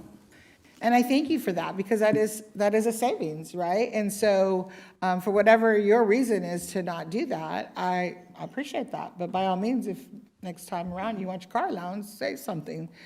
So I also wanted to bring it to people's attention, if people say, well, we're in a financial crisis, because I've read articles, well, oh, Santa Ana's, in a financial crisis. We have been fiscally responsible up here. There are things that we can tighten up on. There are many things that we can do. But as far as having a city manager, we need a city manager who is going to take care of stuff. I'd use another word, but I can't. So, and that is you. Santa Monica is 16 square miles and 93,000 people. Their city manager makes $410,000 a year on top of all of the car allowance and everything else, right? And so Santa Ana has 1,600 city staff. Santa Monica has 2,000. We're 27 square miles, and you're going to make $340,000 a year, right? So I just want to say thank you for your service. I want to say thank you for, all the work that you do. I was here yesterday when it was a holiday, because I come in to get work done, and it's quiet and nobody's here. But who was here? You and Deputy City Manager working all day. I left at 5. You all were still here working. And when I've spoken to you on other holidays, you're here working. And that says a lot, right? And you don't have to be, but you are. And so whether it's the police department, COLT, you go to community events that city managers were not doing before you, you answer phone calls, you have relationships at the federal level, at the state level. You've been in the city, you've been an employee here 32 years. So if anybody says to me, well, you know, he doesn't have the experience, well, I could tell you that they're wrong. They're wrong. Because in the time that you have been here, these meetings, Councilman Hernandez is right, they run smooth. And that's not because, you know, we don't break bread together still, and that's okay. I don't mind that. But we get things done up here. And that comes from you working with all 7 of us.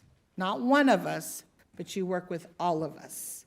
And if you disagree with us, you share that, and I can only speak with my experience. You share with me why and how and what's a better way to resolve the matter. And that's what I appreciate about your leadership, is that, you know, you're not afraid to take things on. You're not afraid to meet with all 7 of us. As you say, you know, we're your bosses. We are. We can sit up here and say that. But on the flip side, the city of Santa Ana is truly a family. And yes, we are the policymakers, but we look to you to handle the 1,600 employees and to make things happen. And so we are the 3rd largest city in this county. Anaheim is 54 square miles, and Irvine is a third of that, 67 square miles. And we're only 27 square miles, and we're a big city. And we need to start acting like a big city. And that's what you have brought to us, Mr. City Manager. We no longer act like we're Mikey from the cereal commercial, or we're a stepchild. We act like a big city. We wear big boy pants. We go to Sacramento. We go to DC. We say, thank you. We want that money. Thank you. You want to do business in our city. We're open. Thank you for this. Thank you for that. However, we're a big dog in the game. And so that wasn't the case before. So with that, I want to thank you, and I support this item 100%. Thank you. Anybody else? Mayor Pro Tem? Thank you so much for the words, Madam Mayor. I want to echo everything she said, including Councilmember Hernandez and his words. But the one thing I do want to add is your vision of economic development and where we're going with that. And as we see 2029 coming and we're on a cliff, we're going to beat it.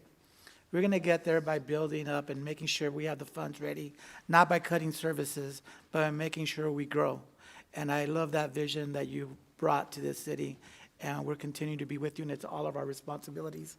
All my council members are on board with that vision. They all have it as well, so I appreciate the body, and thank you to your team that you've put together. They do amazing work, and the morale seems to be like it's great, and we're pushing forward, so thank you for that. Councilman Panaloso? Thank you, Madam Mayor. I just want to thank you, Mr. City Manager Alvaro Nunez, for your work over the last year and for the 30 years before that as a dedicated employee to the city. One thing that I don't think was mentioned is Santa Ana resident leading this organization. And I think that's very important because there's been times where I call you at 11 p.m., midnight, and my wife yells at me. She's like, don't you dare call him. And I'm like, well, I'm going to call him because there's something. And sometimes my wife says, you know what? That's an important reason to call him when we're driving around the city and see stuff going on. And he answers, whether it's 6 in the morning, 11 p.m., he answers, and he sometimes is there before the police shows up, which is very appreciated. That's how to paint a picture of how, you know, having a city manager that lives in the city is very beneficial to this organization. So thank you for your leadership and your work.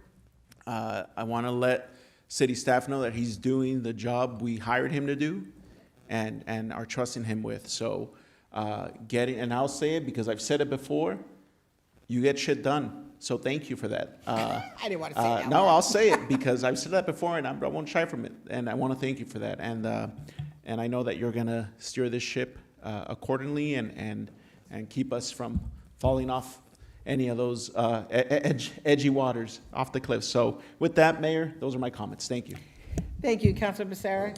Thank you, Madam Mayor. And I don't want to repeat everything my colleagues said. I'll just say, you know what is impressive about you, Alvaro, is the fact that you can manage to work with all 7 of us and somehow, some way get stuff done, as my colleagues said.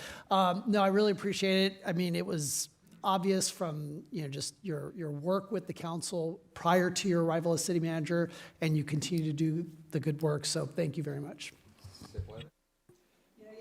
Again, and I'll close with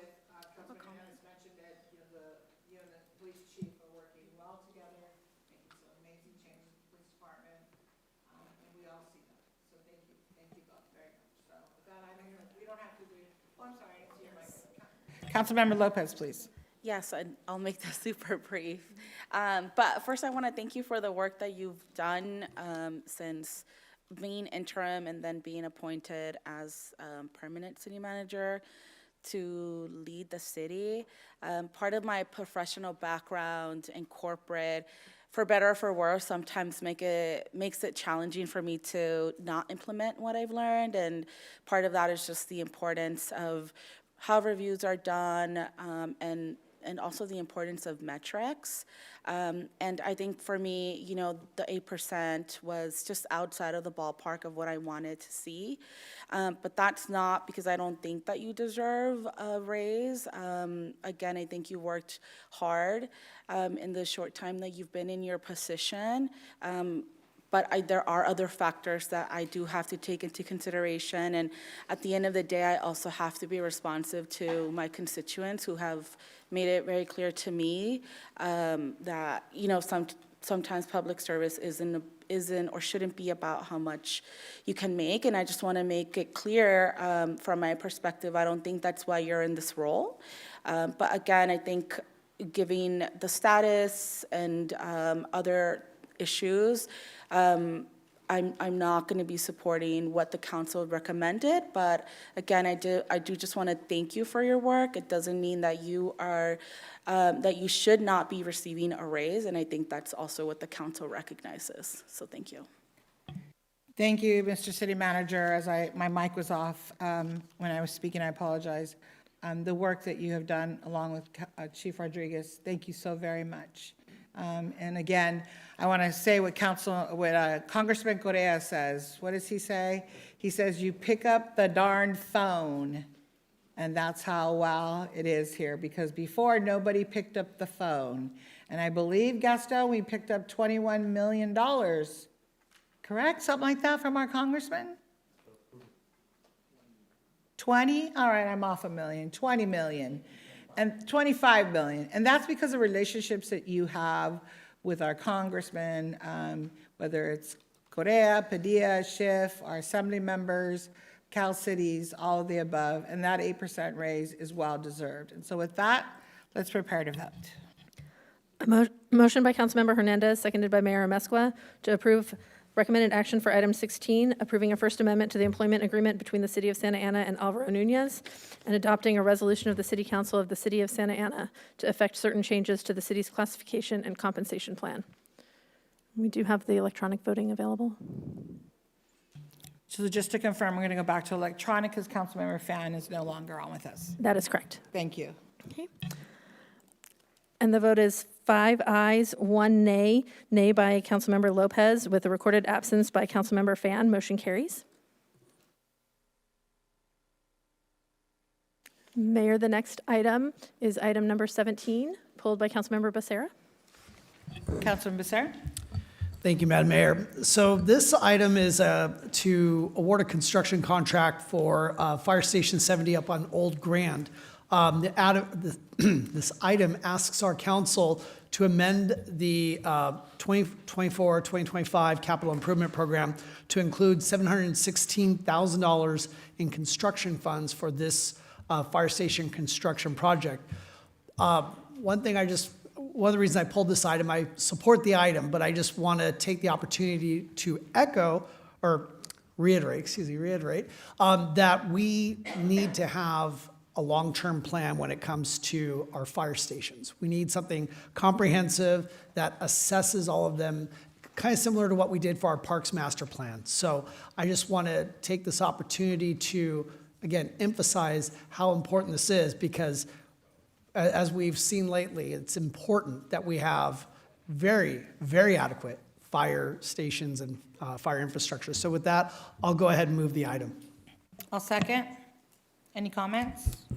Mayor, I just want to say that I concur with Councilmember Becerra in his role as a council member and as chair of the OCFA authority.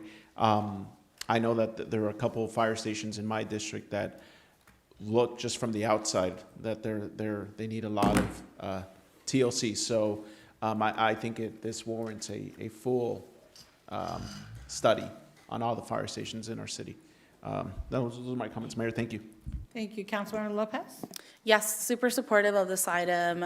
Thank you, Chief Henry, and to everybody else that worked on this for a while now, because when I toured this firehouse, which is in M-30, it was pretty outdated, and so I know a couple of them are, and so, talking to some of the firefighters that work there, recognizing that they need some of these improvements to happen in order for them to be in a productive, conducive environment, in order for them to carry out their duties is important to me, and so, of course, I'm super happy to be supportive of this request, and thank you to everybody that worked on it. You good? No, you good? Okay. Let's prepare to vote. A motion by Councilmember Becerra, seconded by Mayor Mesqua, to approve the recommended actions for item number 17, inclusive of determining the actions are exempt from further review pursuant to CEQA.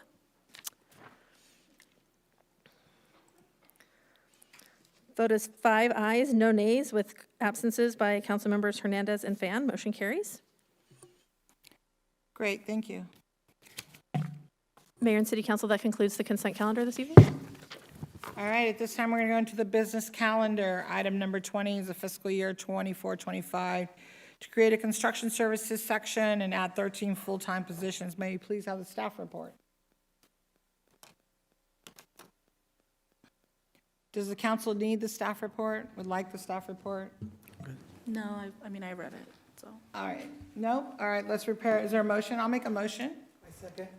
Seconded by Mayor Pro Tem. Comment? You have a comment, Councilman Becerra? Well, he's not here. I can't say it to him. But Alvaro, I wanted to thank you for bringing this item forward. I frankly can't believe we didn't have this before. It's amazing that we were relying so much on outside consultants for a lot of the work that we need done very quickly. So I just wanted to thank staff for bringing this item forward, and I'm looking forward to supporting it. Thank you. Thank you. No other comments? Let's prepare to vote, please. A motion by Mayor Mesqua, seconded by Mayor Pro Tem Vasquez, to adopt a resolution of the City Council of the City of Santa Ana to amend the current fiscal year 2024-25 annual budget to add full-time positions in the Public Works Agency.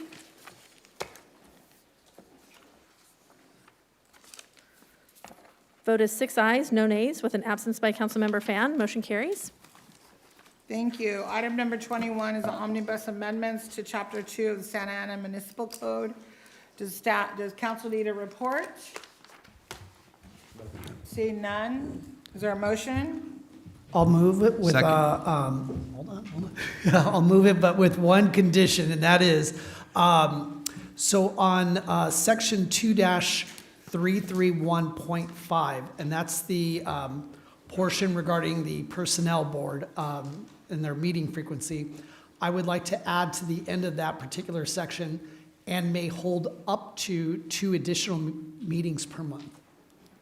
That's my motion. Other than that, I just want to say thank you, staff. Thank you, City Attorney, for putting that together for us. And this is great cleanup language that we really needed. So I'll thank you. second your motion and support the amendment. So I just have a question, Mr. City Manager. So you will be having additional meetings, correct? Yes, this provides for a structural, actually designated meetings. So the additional meetings that he recommends is something that if the personnel board requires it, they can have additional meetings. Right, and I know you said up to. I just want to make sure because there's some cases that have been lingering for quite some time. And so if they have 2 meetings a month, I think we can get through things. Right. Quicker. So This provides I that only bring it up structure. for the public can Yes. understand what we're doing. And even without the language, the Brown Act allows any legislative body of the city, city council, or commissions or boards to call special meetings. So even without this language, if they feel it's necessary to hold an additional hearing, they are allowed to do that, and their secretary can post that as a special meeting. No, I realize that, and thank you for sharing this for the public, but they don't tend to do that, some Right. commissions and boards, so. So this allows us I'm trying to say it perspective. nicely, I'm not like Councilor Penalosa, I'm gonna try to say it nicely. We want to get stuff done. Yes. So thank you for bringing this This provides the forward. structure, yes. All right, there was a motion and a second. It's the motion by Councilmember Becerra, seconded by Councilmember Hernandez, to introduce for first reading an ordinance of the City Council of the City of Santa Ana, amending Chapter 2 of the Santa Ana Municipal Code as to Section 2-328 regarding meetings, chairperson and recording secretary of appointive boards and commissions, adding Section 2-331.5 entitled Meetings, amending the title of Article VII of Chapter 2, amending Section 2-748 regarding city manager contracting authority, adding Section 2-749 regarding city attorney and city clerk contracting authority, and repealing Section 2-107 regarding prohibited campaign contributions, as amended to add additional language to Section 2-331-5 to add language saying that they may hold up to 2 additional meetings per month for the Personnel Board. Thank you, Madam Clerk. Let's vote, please.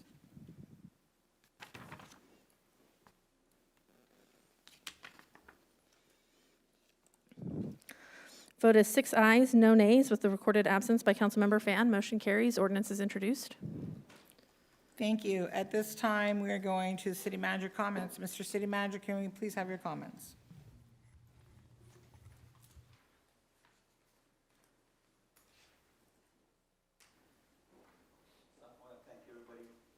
Not on. So on March 27, we had our growth conference with the Chamber of Commerce, where we announced many of our continued growth and development. And the key focus, as we continue to work with the Chamber and our development community, is to indicate the fact, as Mayor Pro Tem indicated, that we are open for business. We're trying to highlight some of our key exceptions. And again, we highlighted our PBX with the folks. That's why we're trying to curtail that component. And again, some of the key developments occurring within the city. In addition, for those that were around this weekend, we had the Saguayo Expo, Business Expo, and cultural event. This is the first annual, and for people that attended, it was very well attended. Many people came. And the key component, and this is what happens when we do actually the active sister city type of event, is that many times we always look at something that's culture, especially with sister cities, as an engagement between two cities from different parts, different countries. Our idea is to make sure that we have a mutual benefit, an economic benefit. And I think this past weekend we demonstrated that component where we were able to bring, again, the president of Saguayo, many of the businesses. They connected with key business here in the city, including Northgate. So it's an ongoing component that generates sales tax for us. So next year we hope to do better. And again, it's making sure that our business in Santa Ana connects with people from Saguayo, not for one weekend, but for a continual evolution of economic gains, right? In addition, April 19, we're going to have Earth Day, Arbor Day tree planting. That's a Saturday.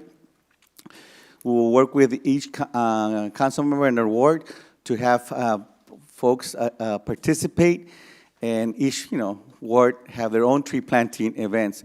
So it's going to be a little bit of an organizer or an effort, but again, it's 7 wards and 7 planting opportunities. So that's the key. And so we're looking forward to that. And as last but not least, this April the 5th, we're going to have the Memorial Parks Aquatic Center groundbreaking. This is an event that's been promised, 20 years, Councilmember Peñalosa, 25 years? So we are moving with that. And so if you notice, we're doing a groundbreaking where we actually see folks working, which is not always the case. So this is one of our key events. And thank you, Mayor, for item 16 today. Really appreciate the Mayor Pro Tem, and the City Council for the comments. Thank you, Mr. City Manager. Councilmember Lopez. Let me get them together. Yes, so I want to announce that we're hosting monthly office hours again. This time it'll be in Edna Park on April 12th at 9 a.m. and more information will be shared via our newsletter and our social media channels. I also just want to thank staff for all the work that they did with the Cultural and Business Expo that just took place with our sister city of Saguayo. It was really nice to be there for the opening ceremony, for the closing ceremony, and I know that staff worked really hard. Our economic development team, my executive secretary was there all 3 days.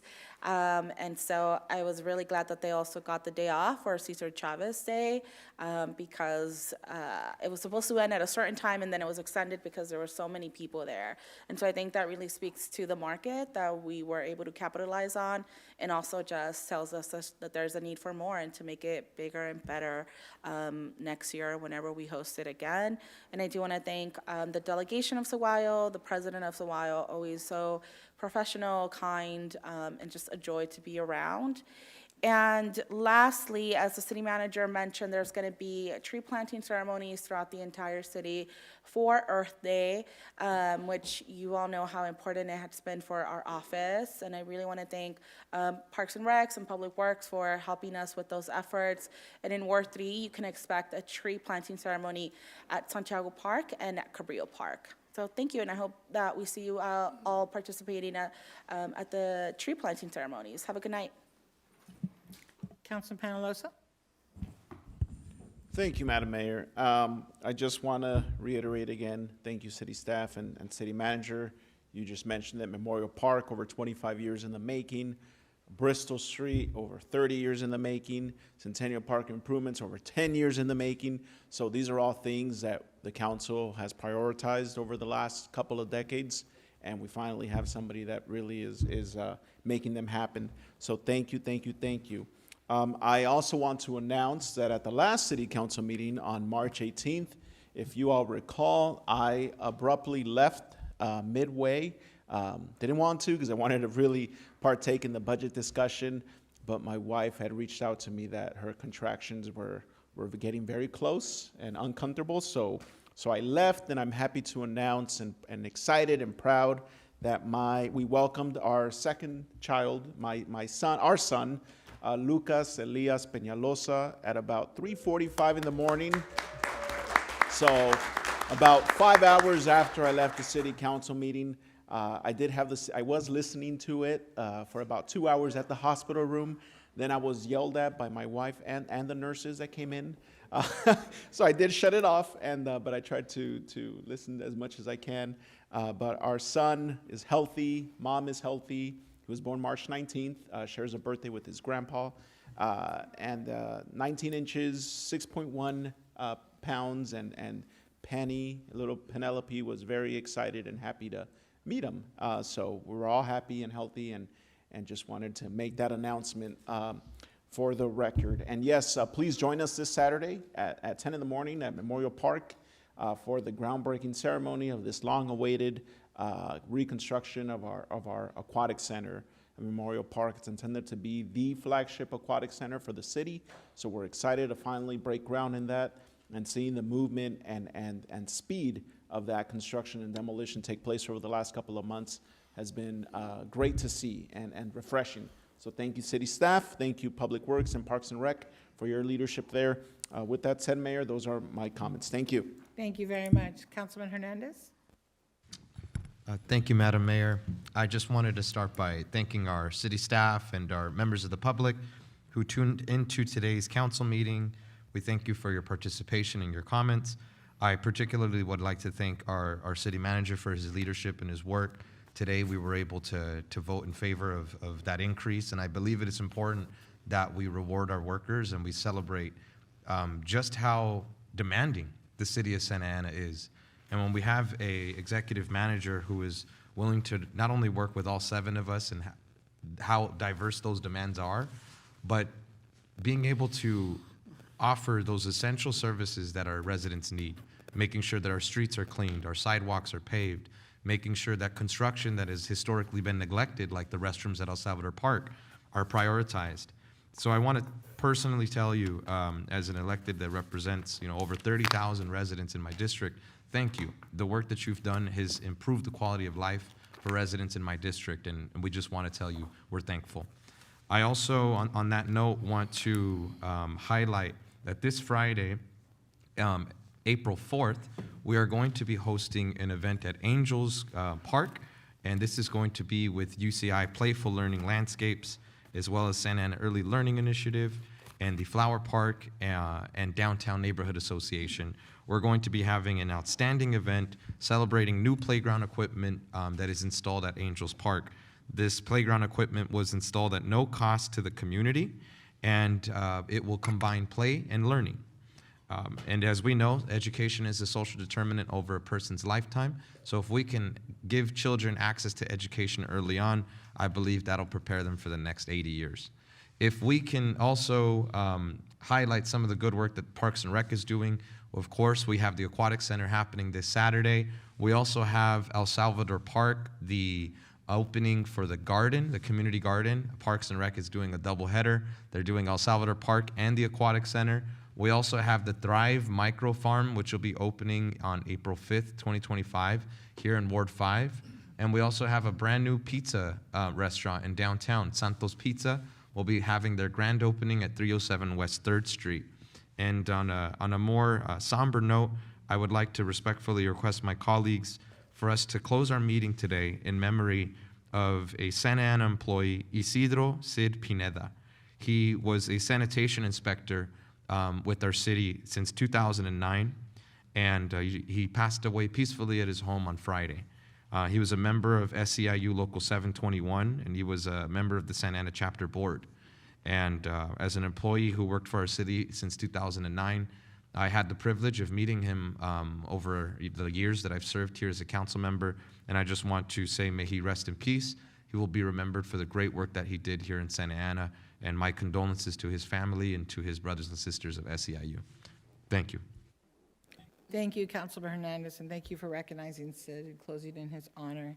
Councilman Becerra. Thank you, Madam Mayor, and I would like to also congratulate Kim and David on welcoming your new baby boy. Congratulations. I want, the city manager brought up the Sawayo Expo, and I wanted to thank Assistant City Manager Min Tai. One thing that we've seen, so first of all, I'm very happy to say that the expo was held in Ward 4 over at the Hotel Zessa. Yeah. But the hotel has limited parking, and so sometimes they use parking further down First American Way, and unless you're a hiker, it's not an ideal trek between that parking and the hotel. But Director, getting mixed up there. Assistant City Manager Ty just jumped out there and helped make sure that we had a very nice, safe sidewalk. It'll help our city attorney not have to worry about too many trip and fall cases. So thank you for that. Again, Assistant City Manager Ty. Also, I wanted to actually thank staff as well. Our city manager, our police chief, our finance director, let's see, who else was there? We had, I think we had one more, our planning as well. I wanted to thank all of you guys for being there at our March 26th community meeting that we held with the South Coast neighborhood and the Sandpoint neighborhood. Very productive, a lot of dialogue about all those topics, the budget as well. Also safety, and that brings me to my next topic, which is the OC flood control channel adjacent to Flower. Want to thank the city manager and the mayor for making sure that we got that fence built. I believe that we have an agreement with the county, and it looks like we've fulfilled our portion of that agreement. So I'm looking forward to seeing Supervisor Sarmiento and county staff helping to make sure that that county flood control channel stays free and clear of debris. That would be very appreciated. And let me just be clear. I don't care how much the county spends, just keep it clean. That's all. You can spend $14 million, you can spend $14 billion. Just keep it clean. The people don't care how much you're spending. You're not going to get a gold star for that. Just please keep it free and clear. We've already had 2 kids assaulted from people that were able to trespass into that channel. Please keep it clean.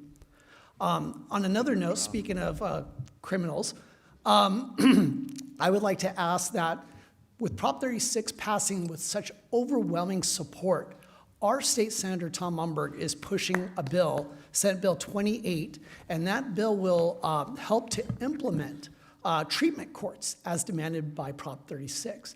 So there are those out there that try to say that the Prop 36 was just going to be another war on drugs going back to the 80s, and that is absolutely a lie.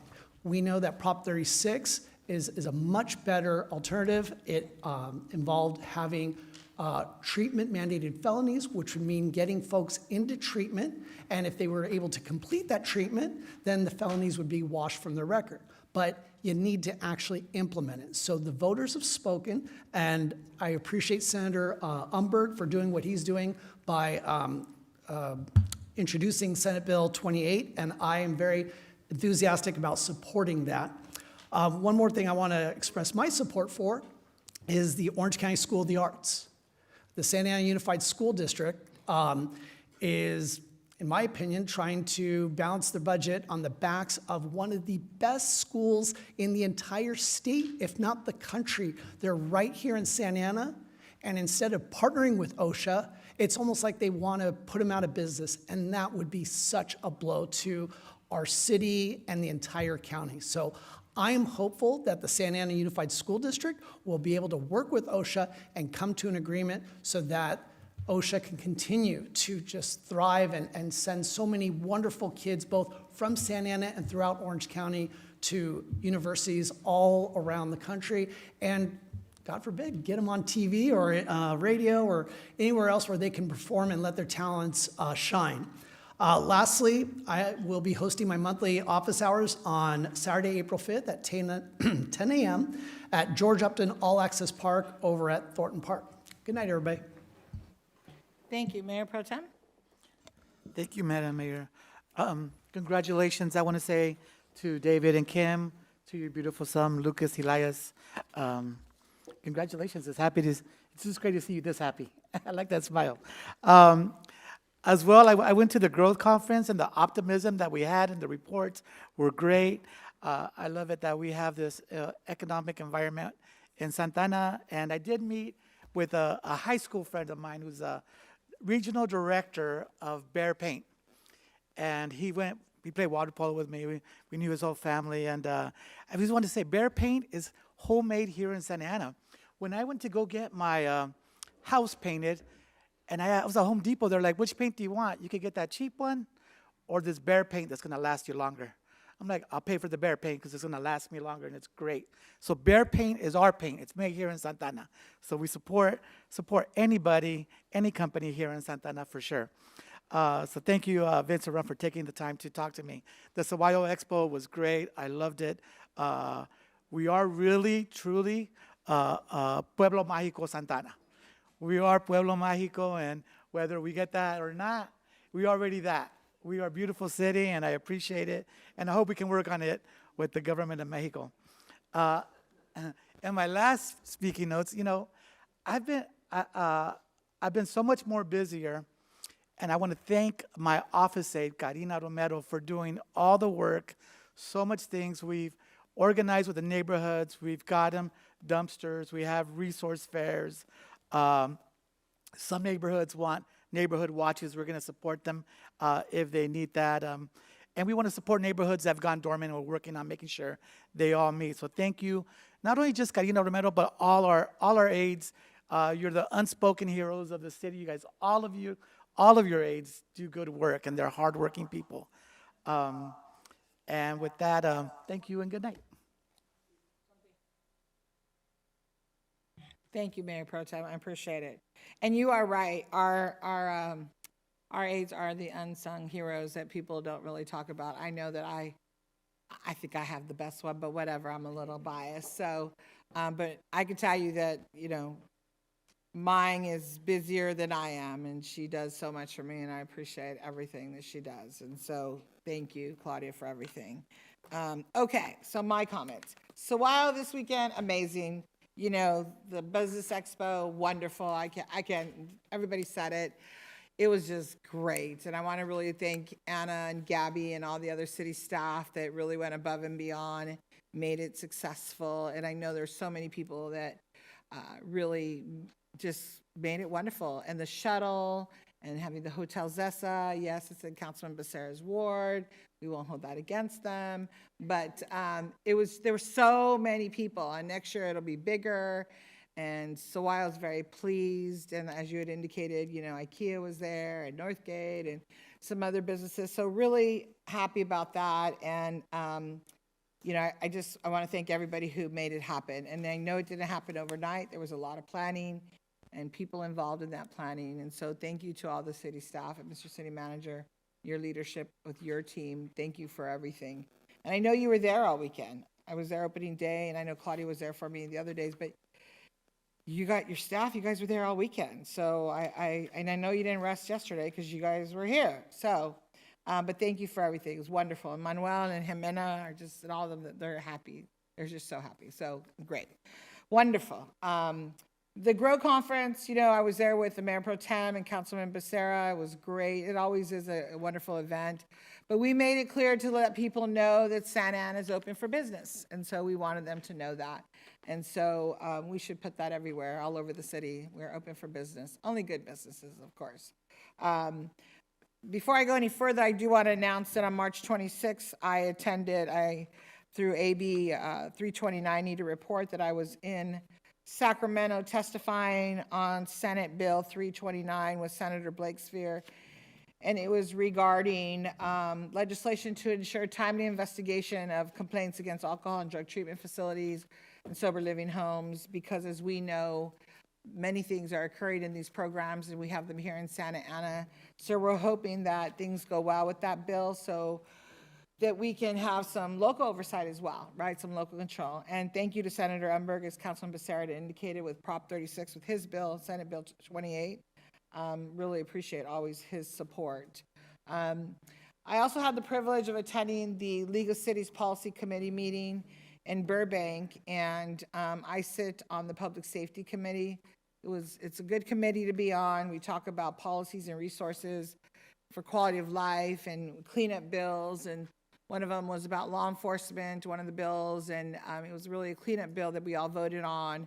And it was to not make it easier to hire police officers, but looking at what are the requirements for police officers. And thank you, Chief, for being available when I call and ask the questions about it. And hopefully you'll be with me at the next meeting. I am not the expert, but I do learn something new from you and your staff and from these committee meetings. So I really appreciate it. We had a Morrison Park Neighborhood Association meeting. It was super cool, a lot of people. Thank you, Caesar, to you and your staff for coming out and giving us a tour of Well 39. Everybody was so impressed, so impressed. It looks great. They finished that well quick because they knew we were coming. You must have told them, Mr. City Manager, we were coming, or Caesar did. But the well looks beautiful, and then when we shared with the community how many wells are located in our city, everybody was shocked. And so we did offer a tour of the water district, so people want to take that. So I'm sure we'll be doing that soon. Coffee with the mayor 2 weeks ago was at the Boys and Girls Club here in Santa Ana on Highland.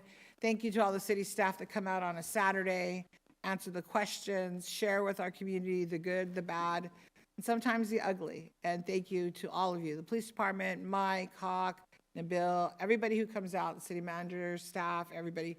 Min Tai was there this time, so he got the little hit back and forth a little bit. But overall, it's pretty positive.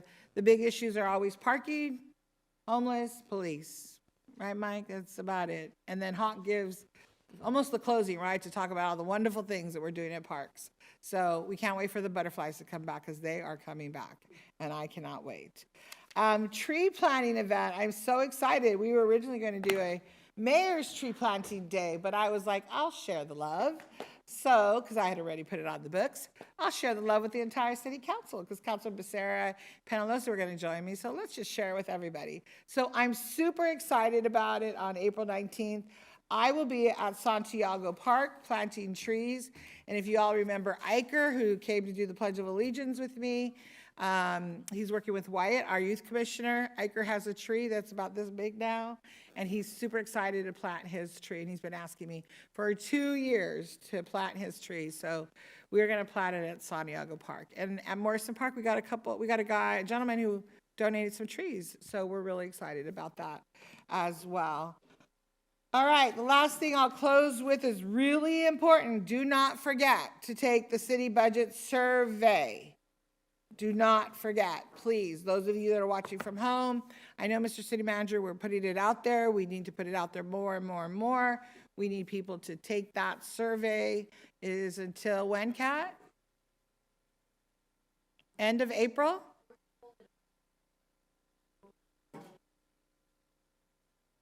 And then we'll hold it over a little bit.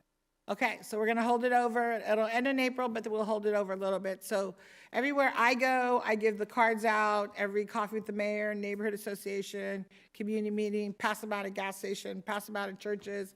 Please take the budget survey because what you want, what's important to you is important to us. And I say that because, Mr. City Manager, I'm sure you saw the article today in the Register about the county and their freeze, hiring freeze and cutting vacant positions. And it was in today's Orange County Register, and it was, it was a good article. And I think as we move forward in the budget, and I don't mean to be closing comments as a buzz killer, but as we move forward in the budget, we need to remember it's kind of like a family. When a crisis hits or we're hitting a budget issue, you have to decide what is a priority. Do we pay our mortgage or our rent, or do we go on vacation? So how do we tighten up our budget here in Santa Ana? What vacant positions do we have that we can take off our books, right? What departments are you looking at? And I know you're doing all of that. I think Councilman Penalosa talked about, you usually just interrupt me, but okay, thank you. That, we're not going to be going off that cliff, even though there's been 2 articles and 2 different blogs about, we're looking at a fiscal crisis. Somebody asked at Morrison Park, are we in a fiscal crisis?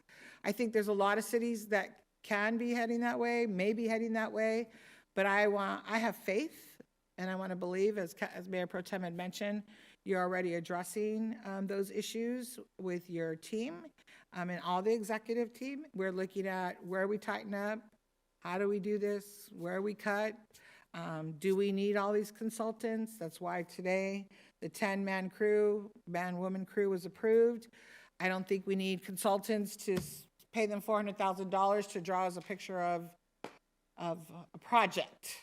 We don't need that. So you're tightening the belt, take it off, use it in a good way, because when Measure X does sunset, I won't be up here, but others will be up here, and you want them to be able to say, we've been working on this since 2025, and we're ready.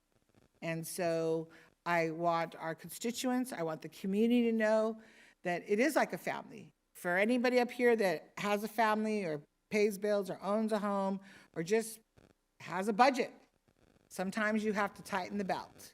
And you have to say, no, I can't go to Starbucks every single day and spend $5 on coffee. That I need to make coffee at home, and here's why. And no, we're not going to spend $200 a week on groceries. Where are we going to cut? And you had indicated we have 1,600 staff. I'm not asking, please don't go home, anybody, and say we're cutting staff. I didn't say that. What I'm saying is you are evaluating everything, because we are in budget season, and you have Kat and her staff expertise to guide us, and I'm looking forward to the budget this year, because we are going to start to tighten the belt, and we should, because we need to. And so we'll keep watching. We all will. And then Councilman Penalosa wanted me to announce that April is Sexual Assault Awareness Month. April 30th is Denim Day. Please do not forget that, and I would really like us to, if we could, please light up the tower for teal tonight, if we could, please. Do we have teal? Does anybody know? If we can light it up, please, for Sexual Assault Awareness Month. Does any council member object to that? If not, okay, if we can do that, please. This meeting is adjourned, and we'll see you on April 15th. Thank you.